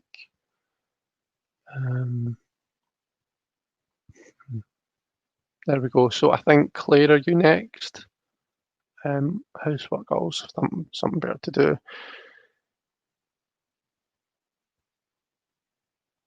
Okay, so Claire Lazens has said, I'd appreciate a general reading for the rest of the week, please. I won't waste time by trying to find your comment. If that's okay, I'll just get right in. So let's give these a good shuffle. And let's pull some cards. So a general reading for the rest of the week for Claire. Oops.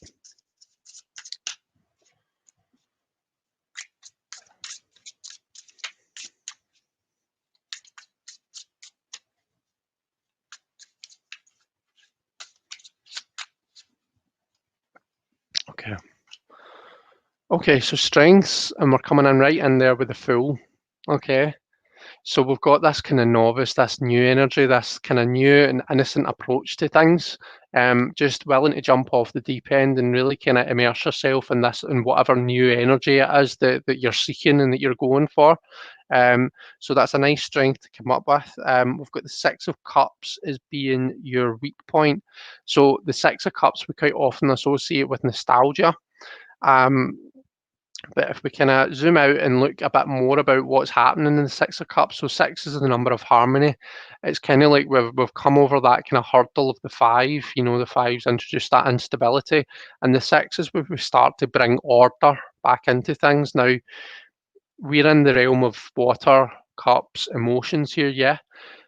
So it's about bringing emotional harmony. It's about kind of bringing some balance back into the emotions where we've maybe been feeling a bit shitty in the previously. And quite often the way that we do that is by casting our minds back, you know, by taking ourselves back and thinking about a time when, you know, everything was okay, like before things started getting shit. It's kind of like what have I called it? An emotional, like an emotional system reboot almost, you know. It's coming up as a weakness, so that could be suggesting that you're almost like blocked and that you're living in the past, you know. So you've got the Fool as your strength, okay, so there is that willingness to jump, but maybe it's like how it's gone for you in the past that's holding you back. So there's definitely I'm seeing some sort of new opportunity coming up for you this weekend. But you need to try and go with this full energy and not let your kind of not live in the past, not let right, hang on. Let's just take a drink of tea and I'll try and figure out what I'm trying to say.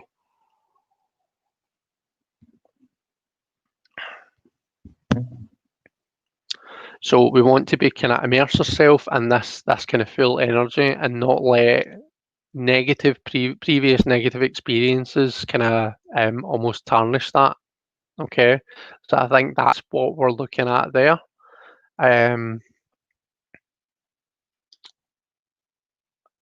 We've got the King of Pentacles coming up. He's came up a few times actually now, hasn't he?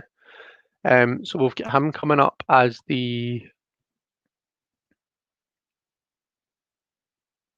so Gerald's away. He's coming up as your asset. Okay. So that is your King of Pentacles, as I was saying kind of earlier on. It's like this kind of, you know, you've got your eye on the bigger picture. It's this ability to kind of maintain this structure. Quite often you'll associate the King of Pentacles with someone who's really kind of savvy and, you know, from a financial point of view. They know how to keep their kind of material worlds kind of ticking along. They're very kind of sensible when it comes to spending money. They're very sensible about their health, you know. It's so we're looking at that kind of thing, and then your opportunity coming up. Oh, right, okay, so we've got the Seven of Cups. So it's interesting, we've got a 6 and a 7 here.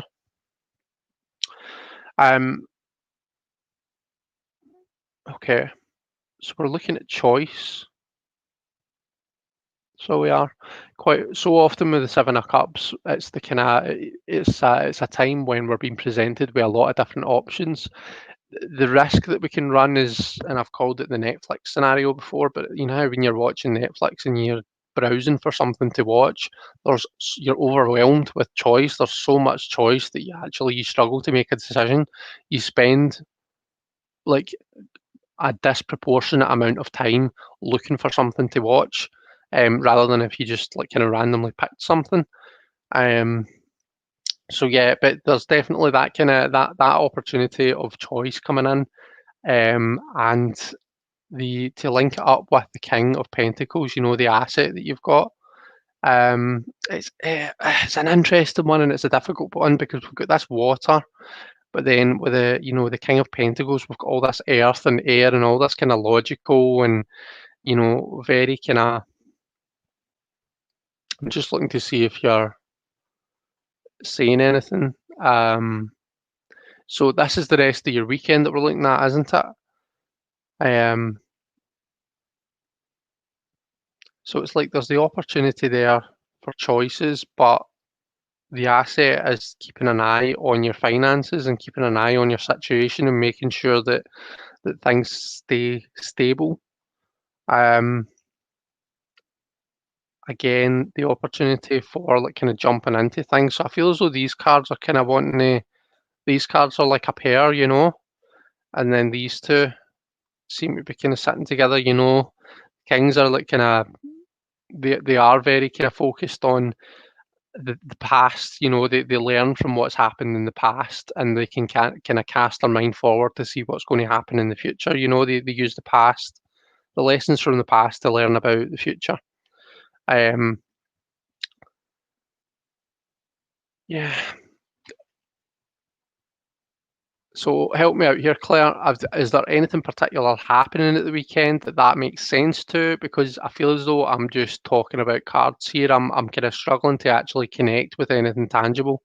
Um, let's add them up and see what we get. So the Fool's 0, 7 and 6 is 13, and then we've got the King is 14. So 13 and 14 is 27. So 9, the Hermit. So going inside and really kind of uh, learning from within. Everything that you need, you've already got. You've got it within you. There's nothing that the books and the rest of the world can really teach you. Whatever it is that you're negotiating at this time, it's for you to kind of figure out yourself. It might be basically that you're not got much planned this weekend, and you're going to be kind of on your own. Yeah, I don't know if my comments have just froze, but I'm not getting anything there. The last thing I can see is Issue saying bye, Ginger. Let me just scroll this down. Yeah. You can come back to me and let me know if this is making sense, or am I just kind of, is it time? Is it bedtime, essentially? Is that what's happening here? Let me just, whilst I'm kind of waiting on to see whether a comment pops up, I'll scroll and see if I can find the next question. Um,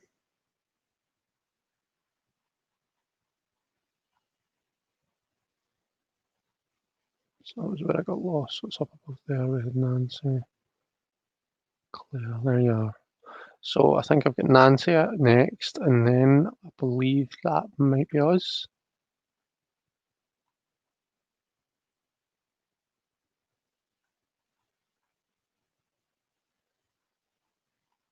And then it's just Jonathan talking about his.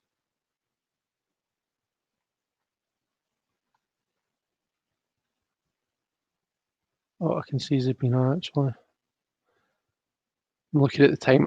Do you know Zabina, or Sabrina? Sorry, I might have to leave it after Nancy. To be honest with you, it's getting to that time. We'll see how we're going after Nancy's reading. But I think it's getting to that time where I've I've reached my limit. I do have to get into a meeting. Thanks, Chris, as always. So you're mid-leap, but you're doubting yourself based on past experience.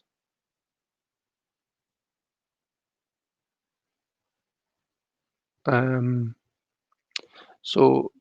think I need to be wary of shiny object syndrome and make mindful selections. Okay. So you're kind of letting me know what you think about the card. So what I'm wondering is, you know, if you think about what's ahead of you, if you think about what's happening kind of in the weekend ahead, and bearing in mind how many days have we got? We've got 3 days left for the rest of the week, maybe four, depending on where you are and what time zone you're in. Um, we're halfway through the week already, so I'm wondering whether you've got something on where this resonates with you, or is this just quite random just now? Because I'll be honest, I feel as though that's quite random. Maybe we just need to kind of draw a line. Why don't you bear it in mind and you can come back and let me know, you know, after, next week, come back and let me know if it ended up playing out. But this is your major, okay? So concentrate on any new opportunities you're getting, and it's almost like putting your trust in, putting your trust in yourself and not letting the past kind of hold you back. All right. Um, just because something played out a particular way one time doesn't necessarily mean that that's how it's going to happen every time. So try and have a bit of faith and spontaneity and kind of chaos of the world and stuff, and yeah, just take a wee chance. Interesting. I feel very scarred in my thoughts, but I'm detaching a bit to try and figure things out. Right, okay. Okay.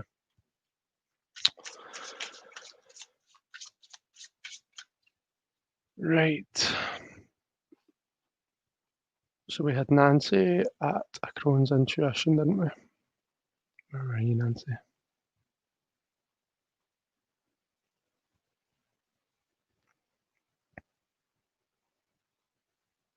There you are.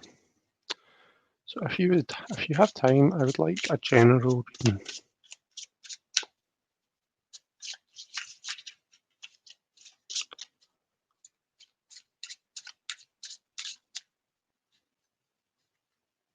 Okay, I'm going to disconnect. Sorry if I make you all dizzy here. I'm going to disconnect my charger just so my phone doesn't properly overheat. So a general reading for Nancy.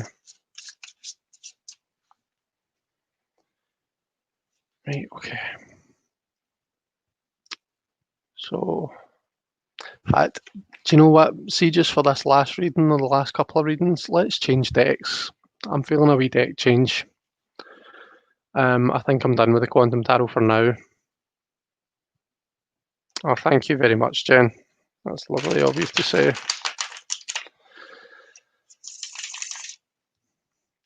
So, we'll use the Morgan Greer.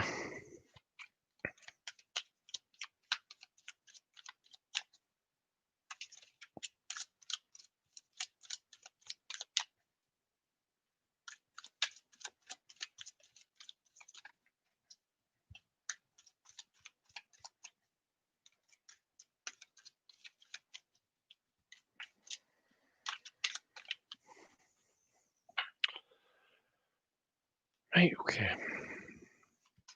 Strengths. So, the King of Pentacles coming up. We just kind of get rid of this guy, can we? So this is, we've just been talking about the King of Pentacles as a person. So the Kings, they've got their eye on the bigger picture. They're very kind of in control of their environment. They will protect the stability of their suit. So in this case, we're talking about the material world. We're talking about all of these things like your house, your health, your money, your job, all of these things that basically look after that security that we all kind of, that safety and security that we all need to feel inside. Um, the Kings will protect that, sometimes to a fault. They'll go over and above to protect that, and this is why the Kings can sometimes come off as being quite cold, because they've always got that in mind. They've always got the kind of maintaining the system, the overall system in mind. Um, the Queen of Pentacles coming up as a weakness, okay? So, right, why would we have the King as a strength and the Queen as a weakness? So the Queens for me, if we look at the kind of difference and all, let's see if these are all in order. No, they're not, it's fine. The Queens are like the coaches. If you think about a team and work, so Nancy, if you work in like a kind of a team scenario, your queens are like your coaches. They'll be working with the new starts, who are like the pages and the knights, who are like the worker bees, the people that get the main body of the work done. The queens nurture and encourage and they teach, whereas the kings are like the team managers. Okay. So we're looking at a general reading here, yeah. So that kind of active, hopefully you don't object to me using the word masculine or divine masculine, but that kind of active energy seems to be where you excel. That more passive and nurturing energy is maybe something that you could look at and work on. All right. Um, an asset that you've got is the people around about you. Okay. So you've got your friends, your community, the people that you've kind of built up connections with and you've formed close bonds with, they are your asset. They are the people that you need to keep close right now. And that's kind of like thinking again about this kind of, I said it earlier on, the Queen of Pentacles is like the kind of mama bear energy, that kind of nurturing. She'll do anything for her world, her family, the people that are in her suit. She'll do anything to keep them safe, to maintain that safety. Um, and then the opportunity coming up, we've got the Ace of Rods. Um, so this spark, this new kind of endeavor, this new chance to kind of achieve purpose. So this was just an overall general reading, right? So are you looking at starting something new is what I would ask, because with the Ace of Rods, we've got like kind of the wands or the rods as the element of fire. And this is where we really kind of find, the fire element is talking about the things that our fire element is important to us. We quite often will feel it's why we're here, Fire element isn't talking about things like doing the dishes, and I'm doing like kind of mundane, benign tasks.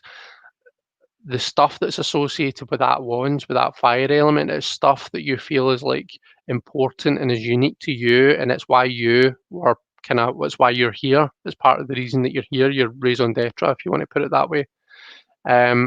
So you've got some sort of new opportunity coming your way, something new, something exciting, a new kind of adventure, if you will. We're looking at an ace, so we're really only in that potential stage. So it's something that needs to be built on. But if you can build on it, I suppose that's why it's an opportunity and not like, an outcome, an end game. You need to kind of work on it and you need to build it.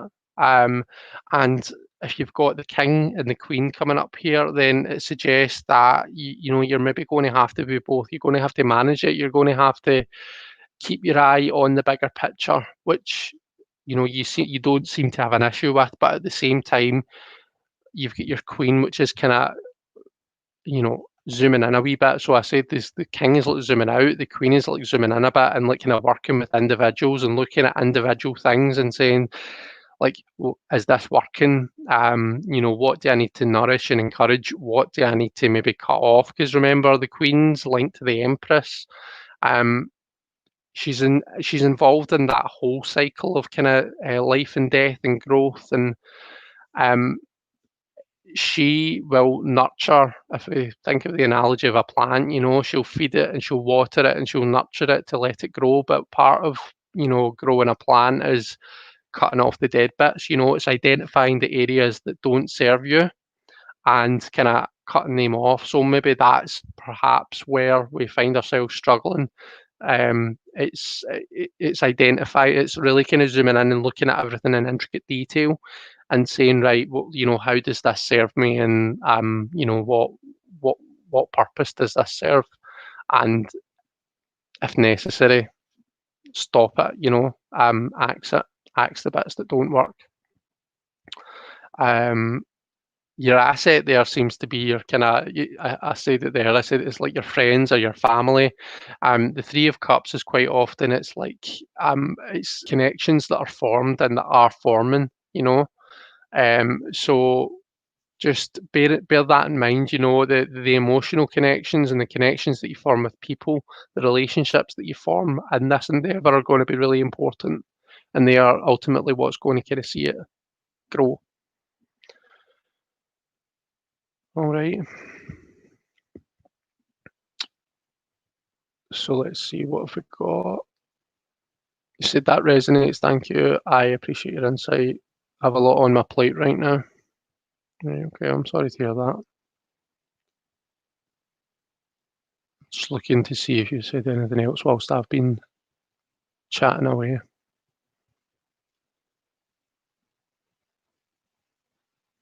Okay. Right, guys. So Sabrina, if you come back next week, and you know, highlight to me, then I'll make. In fact, what are we doing next week? Trying to remember. If I'm doing live readings next week, if you say to me, I'll remember you, and we'll make sure we get your reading done. I'm really sorry that I've had to kind of cut it short there, guys.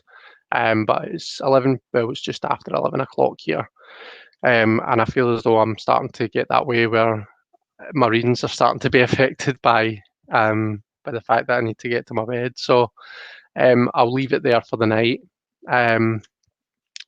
But thank you so much, everyone, for being here.